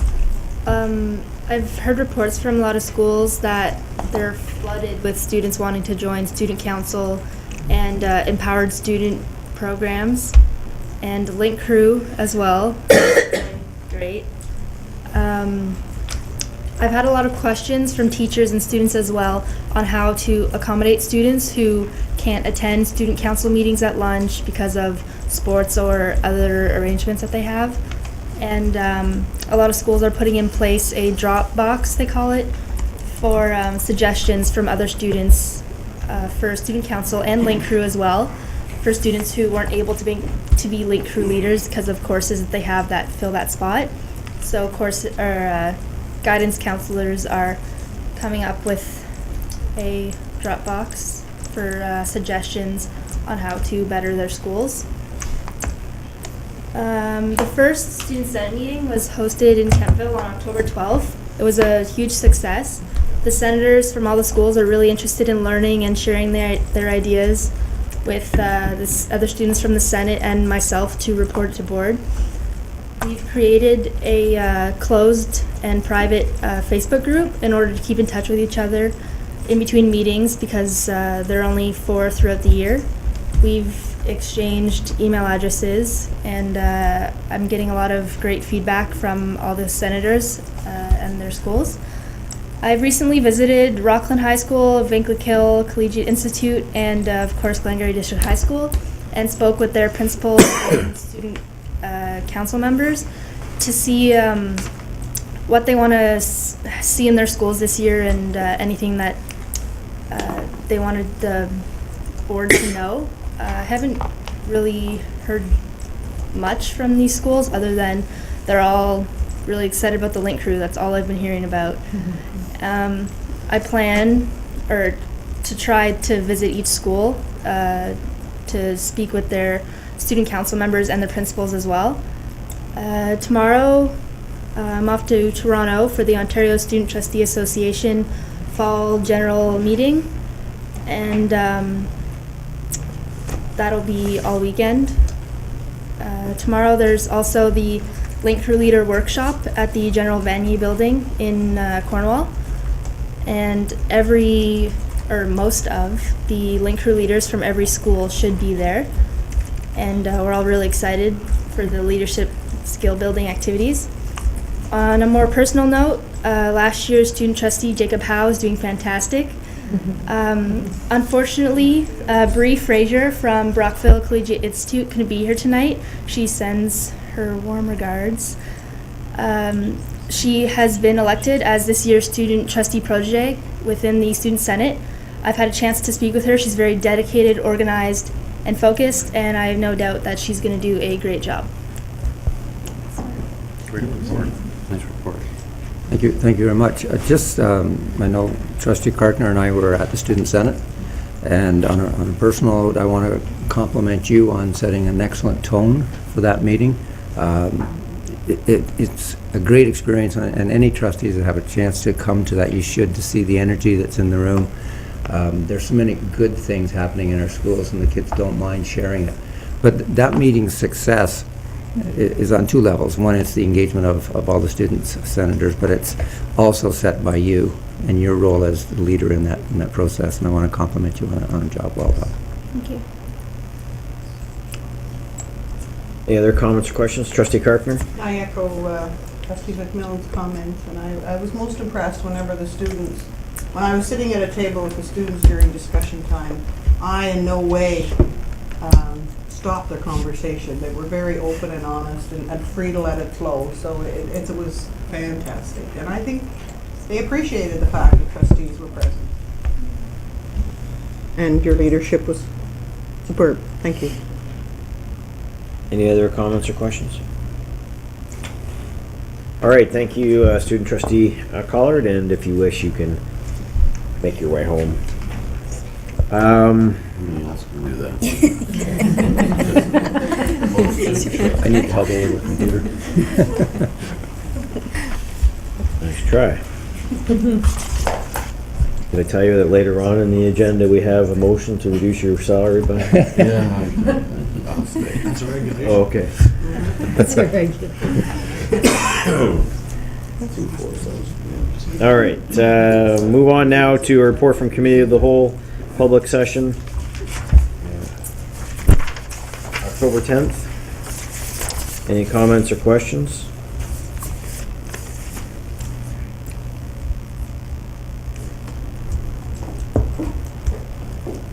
Okay, thank you, trustees. We'll move on now to report from, there's no report this evening from the Special Education Advisory Committee.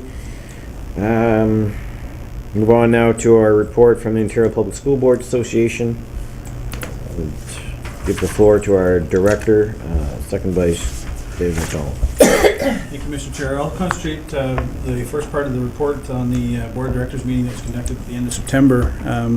Subsequent to that, there was also a regional meeting held just 2 weeks ago, and there have been some committee meetings, so I'll encourage other trustees who are in attendance for the regional meeting to offer some words, or even those trustees that represent the Eastern region on any committees to offer some input.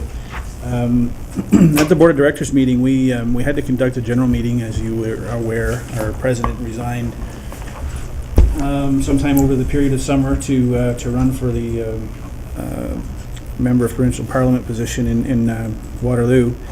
Successful in that election, and now representing her constituency in the well, not really sitting, I guess.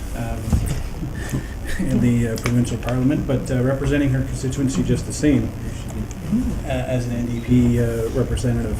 So as a result, we held a general meeting. There were three individuals that did run for president. The second vice was elected as the president, Michael Barrett. He's a trustee from the Durham District School Board. Been a second vice for a number of years, spoken individual, and certainly has a good command of the education system. As a result of him winning as president, Lori Luckenuk stayed in her position as first vice president, because that was not abandoned, I guess, or left vacant as a result of anything. So Lori Luckenuk still remains as first vice. But we had to have an election for the second vice. And on that particular position, there were a number of individuals that did run. Mark Bailey, a trustee from Upper Grand District School Board, was successful. Mark, as some of you may know, has been involved with many different committees. He is the regional president of his area, and has also been involved with a couple of other initiatives at OPSPA, including the What If project. So some of the salient facts of the meeting, Board of Directors meeting, was some discussion around copyright. As I've provided reports in the past on copyright, it's a contentious issue. There was some legislation that was going to be in place that would have significantly seen increased costs associated to school boards to pay for copyright material. Through the work of an employee of OPSPA, or a former employee, I should say, of OPSPA, who's worked with the Canadian School Board Association. She has represented the country quite well in trying to ensure that the legislation was changed, or at least amended in such a way that it wasn't going to impede or impact school boards. In any event, Bill C-11 was passed this year. And subsequent, or previous to this, I guess, there was a challenge in the Supreme Court by the Council of Ministries of Education wanting to ensure that education had an understanding as a fair dealing provision. So Bill C-11 did allow for education to have a fair dealing provision, but what the Supreme Court ruling and argument did allow is teachers to make photocopies, small excerpts of photocopies of copyrighted material. Magazines, textbooks, newspapers, those kinds of things, without having any issues associated to copyright. There's always been a fear that would impede teachers. There was always a fear that the digital media would also be included. As of yet, that hasn't really been addressed. So all in all, I think we're going to be in good shape. The tariff that they've put in place is I think fairly reasonable from what we have been paying. And it's not going to present any major impact to boards to make the payments for. Ministry of Education puts this on to boards as a requirement. So although the Ministries of Education had provided some arguments, it's the board's requirement to make those payments to the Copyright Board. Also had some discussions around the Accessibility for Ontarians with Disability Act. More particularly around the Integrated Accessibility Standards regulation. There is a soft launch of a website called the Teachable Project that was part of a creation of the Ontario Education Services. This is an arm's length or an offshoot of OPSPA. This site will have an actual hard launch in January, and the site is intended to provide lesson plans, PD, and videos for teachers to allow them to have the training associated to the integrated accessibility standards, but also the tools that they may require to have some of those pieces of information in their classroom. Around finance, there was discussion around the municipal voters list and the assessment roll. Some of you will know that in 2 years' time you will have an election. The process is, as a default, everyone becomes an English public school supporter when they enter on a voters list. And if you move within a jurisdiction, sometimes that voting requirement or voting preference, if you've changed it from English public, does not follow. So if people move, they get defaulted back to the English public. Not so bad for us. It becomes an issue for 3 other boards in this province. In any event, there will be continuing discussions with MPAC to address that situation, and I think MPAC has a resolution to that. It's nice to see that they have a resolution to that, but not yet to the assessed value of your property. Boards may, around finance as well. As you would recall, the legislation didn't really, Bill 115 that is, didn't really pass until after September 1st.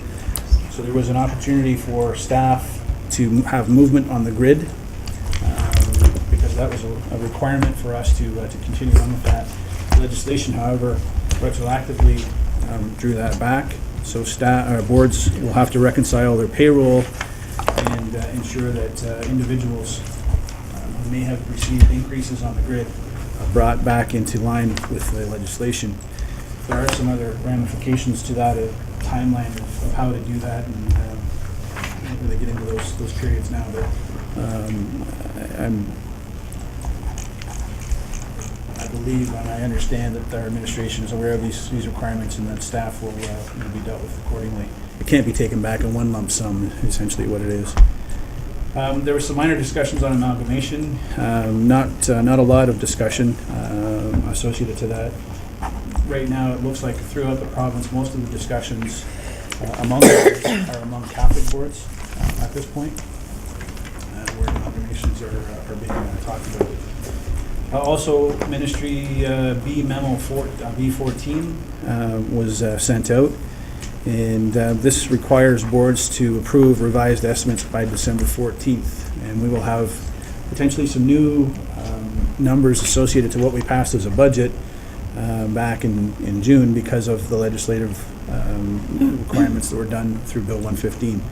So those pieces will come forward in the next month or so from the Finance Department, but there's a requirement for us to make sure that we pass those revised estimates. Just another information that's transpired as a result or after, not necessarily as a result, but after the board meeting, you would have noticed some information coming out to trustees. OPSPA made a submission to committee on the modernizing of childcare in Ontario, and I don't think I actually provided that copy to you, and I will ensure that I do that. I think I had a link at one point, but the link didn't work, so I took that out. So my apologies to you for that, but we'll ensure that that gets put through.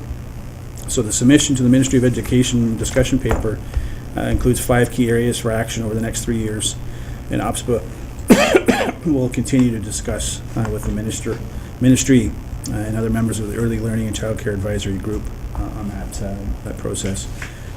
Again, I will make sure that I provide copies to you. One other thing that had an impact in September was the sick leave and short-term disability.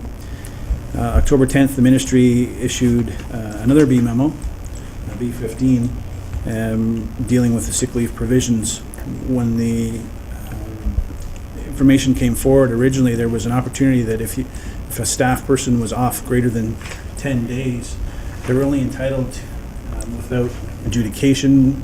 Simple version of this is that they had to be adjudicated to determine whether they actually qualified for any short-term disability, those kinds of things. So people, staff would be paid at a 60% rate during that period while the adjudication was going forward. The advice at the Board of Directors meeting was that failing the adjudication or during the process of adjudication, it would be in the best interest of boards to pay the 90% rate of pay, because even if you lost the adjudication, you would have to pay back the 90% up to that 90% anyway. So it looks like B15 now is allowing for that 90% to kind of kick in almost immediately.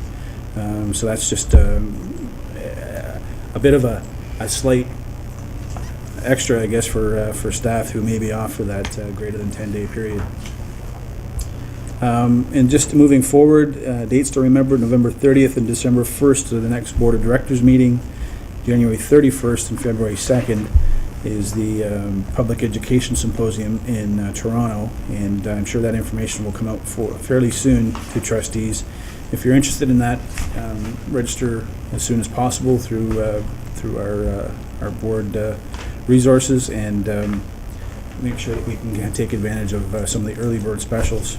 So I've included some of the attachments for you associated to the reports. I've also included the Office of Board of Directors Priorities Action Plan, something that we can refer to on a regular basis, and maybe we can post that in our library on board docs. And also the First Nations report from Trustee Garrow. I won't speak to it, but I'll allow Trustee Garrow to speak to that. That's my report, Mr. Trustee. Thank you. Chair.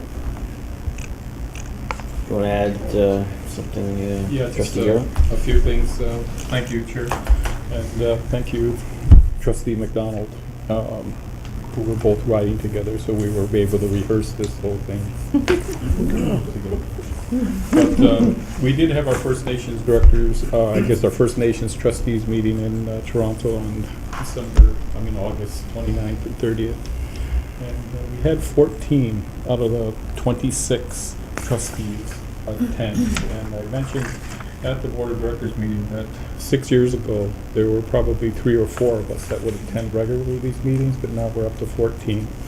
And it's quite significant in the sense that the priorities of OSPA contain many elements of First Nations, Métis, and Inuit as priorities, whether it's in the education side, transition, also teachers, the curriculum development, and so our trustees, our Native trustees are very much involved in the whole process. And it continues to grow because we've also, within our network, and the report will show that at our trustees meeting in August, we had an invitation extended to us while we had person requesting to be there was Aboriginal Affairs and Municipal Affairs Minister Kathleen Wynne. She wanted to meet with us, and she came, and it was amazing. We didn't get the same request from the Education Minister, but however, we did welcome Minister Wynne. We also had Elaine Bigwit from the Ministry of Education. She's the executive director, and she also updated us on the activities that are happening within her directorate. And AFN, we had 2 people come on from the Assembly of First Nations, and we also had the Chiefs of Ontario Education Director come on board too. So we're getting quite extensive network of people that are really interested and seeing the work that we're doing and what the actions that we're trying to propose for the First Nations, Métis, and Inuit students. We also had Anika Altman, who did attend a national meeting of Native trustees that was held in Winnipeg, and she provided her report. This is the 2nd annual Native trustees gathering as a summit, and it's quite amazing that when we were in Thunder Bay, and I had to remark because when we were in Thunder Bay, we had a Native trustee from the Catholic School Board attend our meeting. And then when we're at our Native trustees meeting, we had an Ontario trustee, and again, a Native trustee from a Catholic school board who came to observe our meeting. They don't have such organizations within theirs, nor do they have the type of organizations in other provinces that we have, especially in Ontario. It's quite large, and so that seems well to, again, with the way the direction and the support, I guess, we're getting from OSPA. So I just want to, I'll leave that at that. You could read the rest of my report. And they say I'm very pleased at the way the progression is going with our Native trustees. Okay, Director? Trustee Garrow, just to let you know, I was speaking on strategy and innovation at a conference, and I had a director, we call him superintendent from Alberta, referred to me, that's the guy who has the 7-year deal. How did he do it? And I just said it happened because they didn't call me the guy who had the 7-year deal. We have really good relationships and so forth. But it was really, to me, it was just that far away from home to to realize that, and we don't go out boasting, we don't send any flags up or whatever, but to have the relationship that we've had with Akwesasne and what we're doing right now currently, right across from end to end with our First Nations, I was in a way quite proud that they, even there, I would refer to as the guy who has the 7-year deal. It's surprising to see in other jurisdictions they can't get 1-year deals, let alone 2-year deals, and we're blessed with the relationship. And Peter, thank you for. I meant to tell you that earlier today, but I thought the Board of Trustees should. Trustee Swan? Through you, Chair, this is for Trustee McDonald. When I was reading about the copyright, the changes to the copyright laws, it said somewhere that there is going to be reimbursement to boards. Is that correct? Go ahead, Director. Yeah, I'm not certain on that one. I would have to, I guess we'd have to wait and see that. I'm not quite certain that I understand that there would be a full reimbursement based on what I've seen anyway. I thought because it was backdated. Have you heard anything? Through you, Chair? Superintendent of Business, Mr. Gales. If I may, through you, Mr. Chair. This week, we received a letter from the Deputy Minister of Access Copyright, wherein they've asked us not to pay the second payment for 2012, and that we should expect reimbursements coming in the future. And so How much would that be in the they are range? rolling it back. So it hopefully will be a significant amount of money, because we pay $5.16 per student, which is around, right, this year would be $144,000. Previous years it would be higher than that. So there's a significant amount of money at play. And the courts have directed them to clean up their act, essentially. Can you keep us informed of that? OPSBA has done a marvelous job working I'm more with interested in how much money we get, that particular piece. We might have some ideas on how you can spend it. Oh, well, it's not my money, but Don't you just tell us when we're at meetings. It's our money.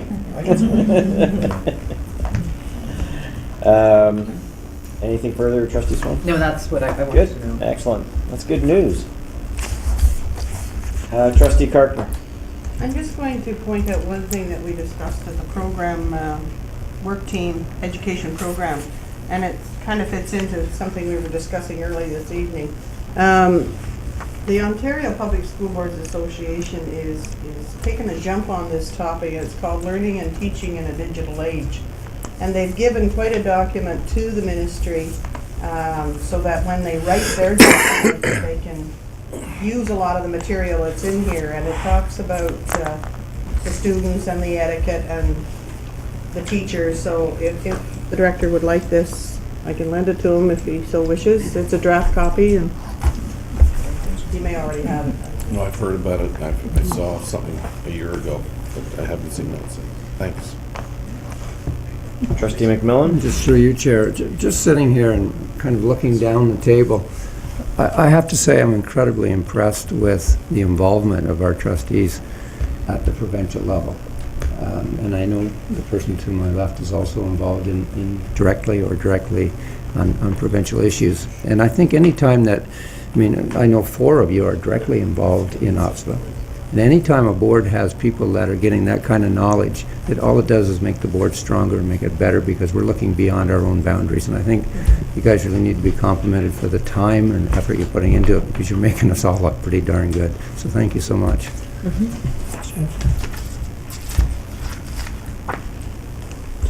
Trustee McDonald? Just a quick, we did hold a regional meeting in Belleville at the Prince Edward Hastings Board. We discussed many of the issues that we had at here. It was more of an issue, or more of a meeting where they asked questions of boards to see where we stand on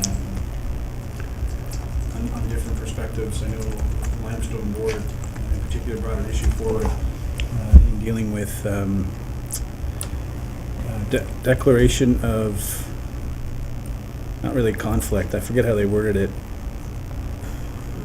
And it wasn't a direct conflict of interest, it was just if you had an association with a organization that might be involved, that you declared some sort of, wasn't conflict, I guess. I can't recall what the actual wording was. In any event, it didn't really go very well with many of the trustees that were there. Kingston seemed to think it worked well. But the questions we asked of them was that, your priority, your first intent is an elected official to your community, to your organization that you serve, the district school board that you've been elected to. And you may have other involvements on a voluntary level. And this was strictly on a voluntary level. It wasn't paid positions or anything like that. Those should take a second seat to your elected position as trustee. And if you have a potential internal conflict of what you should do, your priority, moral imperative should be to the elected position you hold. So Kingston will be, we're moving forward with the motion to their board. So we'll have to look into it, see where it actually transpired, or what actually did afterwards. It was a good meeting, though. One of the things that was interesting at just listening to Hastings Prince Edward is there's some things within the school board office, the district office, and it's an old converted elementary school, very cramped quarters, but they have student artwork throughout of it. One of the pieces was quite disturbing. If you walked into it in the middle of the night, it was faces and hands coming out of a wall. But they have all the school newsletters within the front lobby of the district board office. There, as I said, a number of school or student artwork associated to it. They also endeavor into international education and have about 127, 125 students in international education. Also have character education and have potentially similar or same virtues as we do. So I guess from what my take back is that what we're doing is good, but a lot of other boards are doing it as well. And so when we thought at one point as a board that we were kind of standing alone in doing some of these things, we're not anymore. So we need to make sure that we stay cutting edge, that we become leaders, not necessarily world class, but become leaders within the education sector and stay ahead of the pack. And certainly we can assume that it's because of the work that we've done, but I think other boards are catching on to the important values that we've taken into consideration here, and so it's keeping us on our toes anyway. That's a good thing. Any other comments, questions for our OPSPA team? Significant team. Just need to get Lisa and Ann a post, and that whole side there can be our wall of OPSPA. Phil Spector proportions. Nothing else. All right. Thanks very much. Thanks to everybody for attending those meetings. Appreciate that.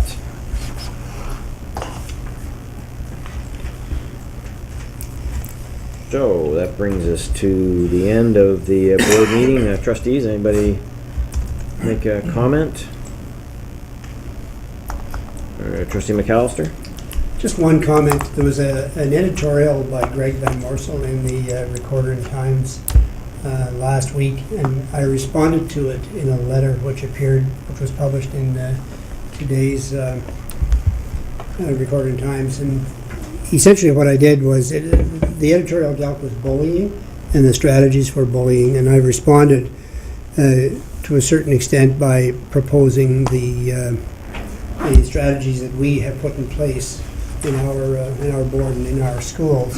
And essentially we're talking about building connections and developing positive relationships and changing a school and a community culture, and that requires more than just the school effort. It requires the effort of the whole community. However, in the spirit of gadgets and electronics and whatnot, I committed a terrible faux pas. I have an egregious grammatical error in the letter, and I'm asking the first student will be rewarded who can tweet me with the correction and the rule, and the significant prize will be awarded to the student by his or her principal. So if you can find the error in my letter, go for it. But you must tweet me. Just a student? Just the students. You must tweet me, because I'm now in the world of Twitter. Or try. What's your Twitter name? Oh, I can't tell you. You're going to have to search. That's part of the research. Pull it up for me, please. All right, it's Trustee John. Trustee John. Trustee John or Trustee John? Trustee John. Wow, I'm not so sure that's a good one. I think you got problems before your grammar if that's your Twitter handle.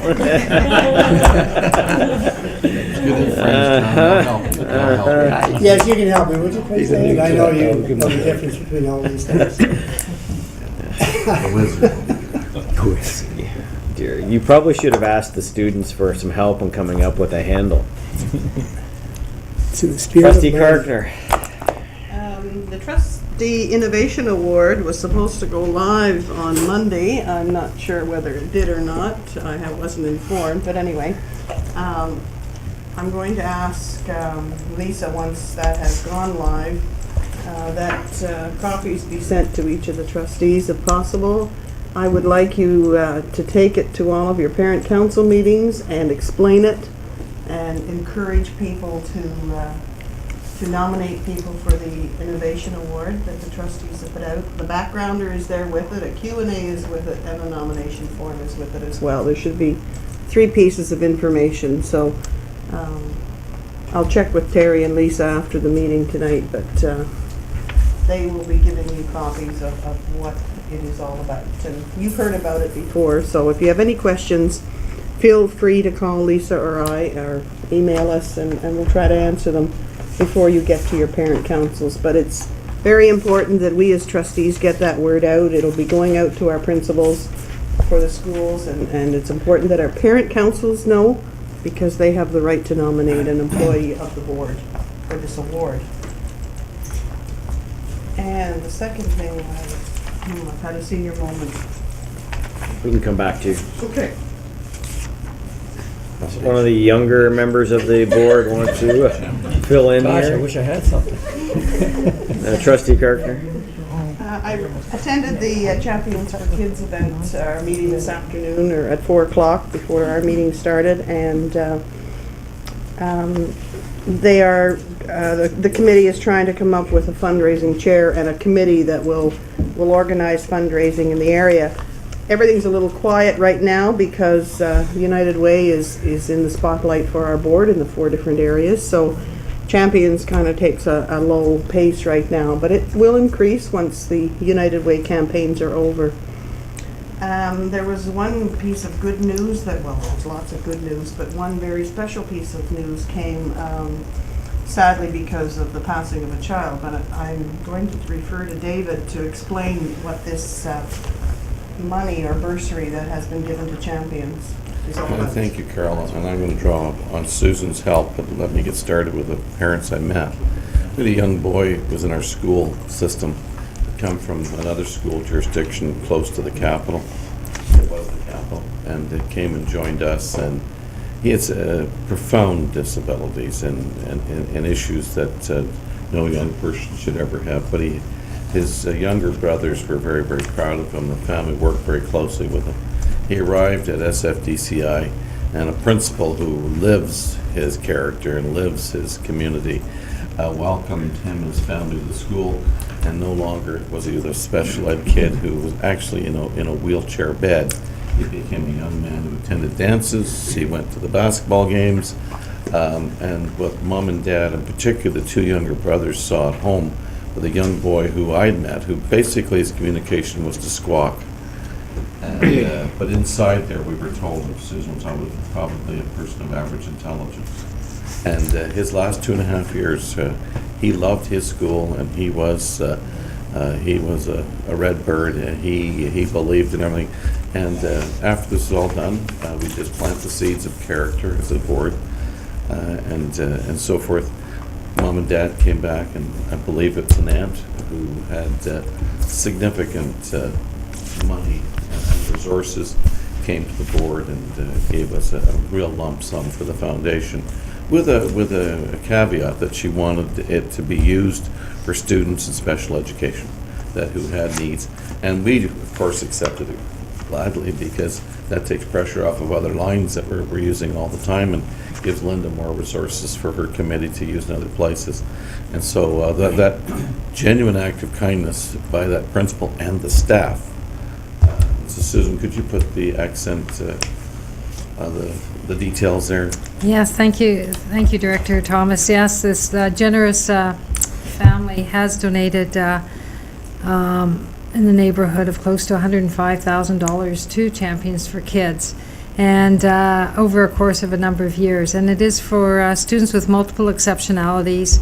And as Director Thomas has said, the family was so impressed with the outreach of the school and the generosity of the school and the kindness both from the staff as well as from the students, that they really would like to see the C4K money used and help for families from everything from participating in, they're very involved in the community, from being able to partake in whether that be Christmas parades or types of therapy, or they also know that activities, there are no barriers for activities.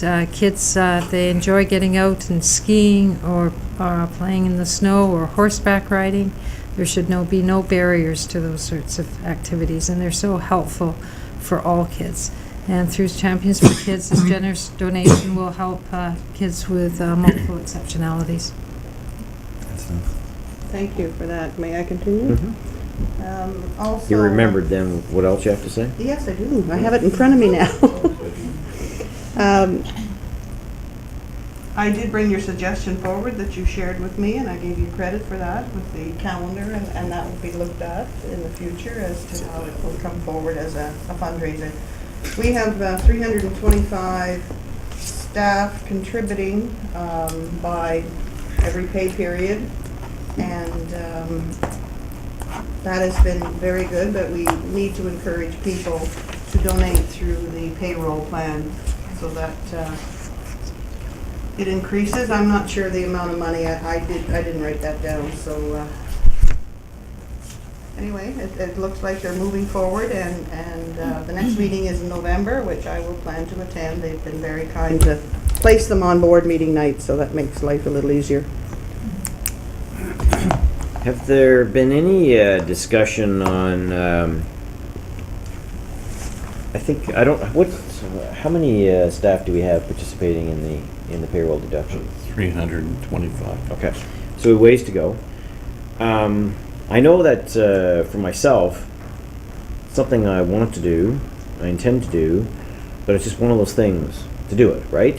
And I'm wondering if it's ever been considered that at the events that we organize, like the Small School Summit, like the Leadership Summit, that Champions would set up a table that, says, hey, we're here and we got the forms and we can do it right here. You don't need to download anything, it's right there. And because I think that, I know for me and I imagine others, that it's sort of the barrier to find it and get the form and do it all that sometimes stop you from doing these things. And it wasn't brought up today's meeting. It might have been thought of before, but I will indeed bring it up in November. One of the things that Carol said early in this one is that we will not be setting up at the Small School Summit. The chair of the Cornwall United Way might have difficulty with that. The fact is that David's the chair of the United Way for Cornwall, is that we have really made a case that we have such great respect for the United Way that even with something we love, that's well over $500,000 now has been given to kids in Eastern Ontario by our foundation, that we really believe we have to work with our 4 regional United Ways.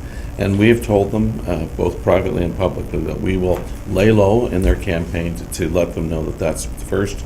And then in January, when we have our kickoff, they will clearly support us. We also have Ian is the vice chair of the United Way for Leeds and Granville. And we've come to the conclusion that that's a very fair way to work this.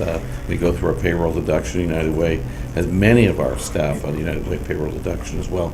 And so we do the kickoff. Maybe we've missed the point of we should be putting on in the trustees here the actual form that we have at the table so that you guys actually get it, because we do it at the different leadership events when it's our turn. And I think sometimes we forget this table's where we have to put it down as well, and we'll do that. Okay. Because I had asked Lisa to provide me with one, but she can't get one because she's already done it. So Okay. there is a bit of We will issue. look But at- I don't think, we I will wonder, look after you. but I wonder why wouldn't we just do both? Like do, Well, these are discussions that we're actually having. yeah, okay. All right. Do you have anything else to add? Yes, we had 87 requests now that the fund has been built up, and the committee that approved these has approved 61 of the requests that have come in. So some 26 were declined or partially approved. So the fund is good, healthy, but there's nothing that wouldn't help with more funds coming in, whatever way we can do that. And I'm very pleased to say that 2 other trustees have taken up my challenge as far as trustees doing a Champions for Kids event. Anne is doing the 2 concerts in the upcoming months. And I believe part of the funds from the roast that's going on for trustee Buckland are coming towards Champions as well. So you know that Trustee Richards ran a really neat campaign. Oh, she did. She gave me, she notified at our reunion. Sorry, there's 3 of them. Great. And no, there's more because There's more. So I'll the chairs and vice chairs will be serving at Boston Pizza sometime in the new year. Good. We also With have the night going. at Management Council, we have January. a fund there as well. What's that? We have a fund at Management Council that we're Oh, yes. directing to as well. I'm putting far too much in it. We're getting there. The golf tournament. Yes, thank you, David. Thank you. That's my report. Good. Thank you. Trustee Garrow. Thank you, Chair. Sunday, we had the canonization of Gadlita Gakwitha to sainthood, and at a special ceremony that was conducted by the Pope Benedict in Rome. We had 450 people from Akwesasne that attended the event in Rome. One of our former principals of Akwesasne Mohawk School in Cornwall Island is my first cousin, but she's the chair for the canonization conference that they hold every year for Gadlit Gakwita. She's Sister Gadli, Marie Mitchell, Delia Mitchell, but I guess I'm proud to say this, but my son Garrison was commissioned to do the medal, the commemorative medal, and for it, and so he attended. And we also had one of our other former principals, Mother, who spoke on behalf, well, she did one of the readings, Louise Cook Jacobs, and she did one of the readings. She was the mother of Julie Jacobs, one of our former principals of G. School. Mm-hmm. And it was the Mass was televised from 3:30 till almost 6 o'clock on Sunday morning. And a lot of people from our community had watched it. Then it was televised again at 10 o'clock, and throughout our community, it was broadcast at the casino, at the senior center, at the recreation centers, and they had put this on. But people that attended, I guess there were something like 600,000 people at the Vatican around the grounds and that, and it was just an amazing event. And so I just thought she is the first native saint, and she went in with 6 others that from I think Madagascar, Portugal, Spain, to South America, and that. So it was quite a event, and people coming back for that. So it's highly significant. And it really, as she was raised in Mohawk Valley and around Orsville, if anybody's been down that way, but she died in Kahnawake, and her relics were taken to Rome for this ceremony. So, just want to report on that. Trustee McMillan? Just through you, Chair. Just on a sad note, as a local trustee, I want to express, and I'm sure I speak for a lot of the local trustees that know about this, I want to express my deepest condolences to St. John Bosco and the separate school board for the loss of a young teacher who was killed in a car accident last week. She was a very young teacher. There would be no words that could describe what her students and her staff must be going through. And I just feel that it's a terrible loss for any system when they lose one of their own. So, condolences.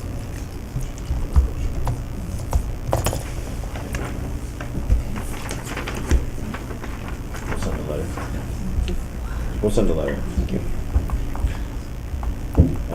Just before I get to you, any trustees? We have the Living Well Summit, and Val's really happy. John's off to Toronto, but he'd like to be there too. We have just an absolutely exemplary program, and it's all connected to our wellness and the building of a culture within our communities that really is anti-bullying. It just leads to rigorous care and love for the kids we serve in the community they're in.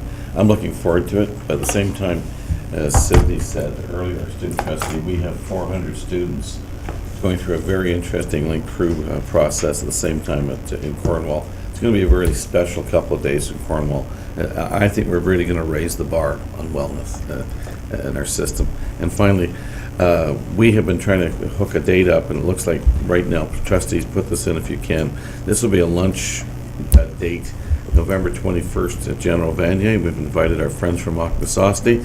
It's our turn to celebrate our friendship, and this is a long relationship, and we're putting together the details of that right now. And so we ask you to put that in, and that'll be a special time for us to reciprocate on a great meal that we had out there last year or so, and we're looking forward to having that. November 21st, and the Communication Relationship Management Group is working on those details of that right now with your director.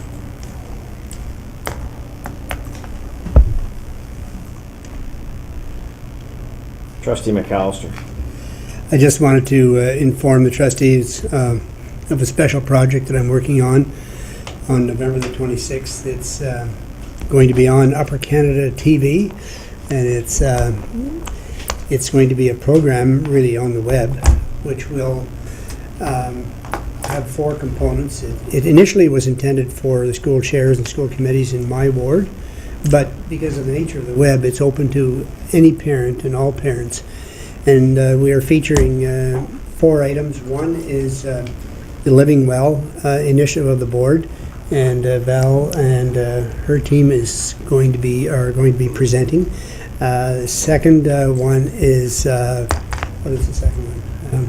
Living Well and the Link Crew, and we have an interesting information session on that.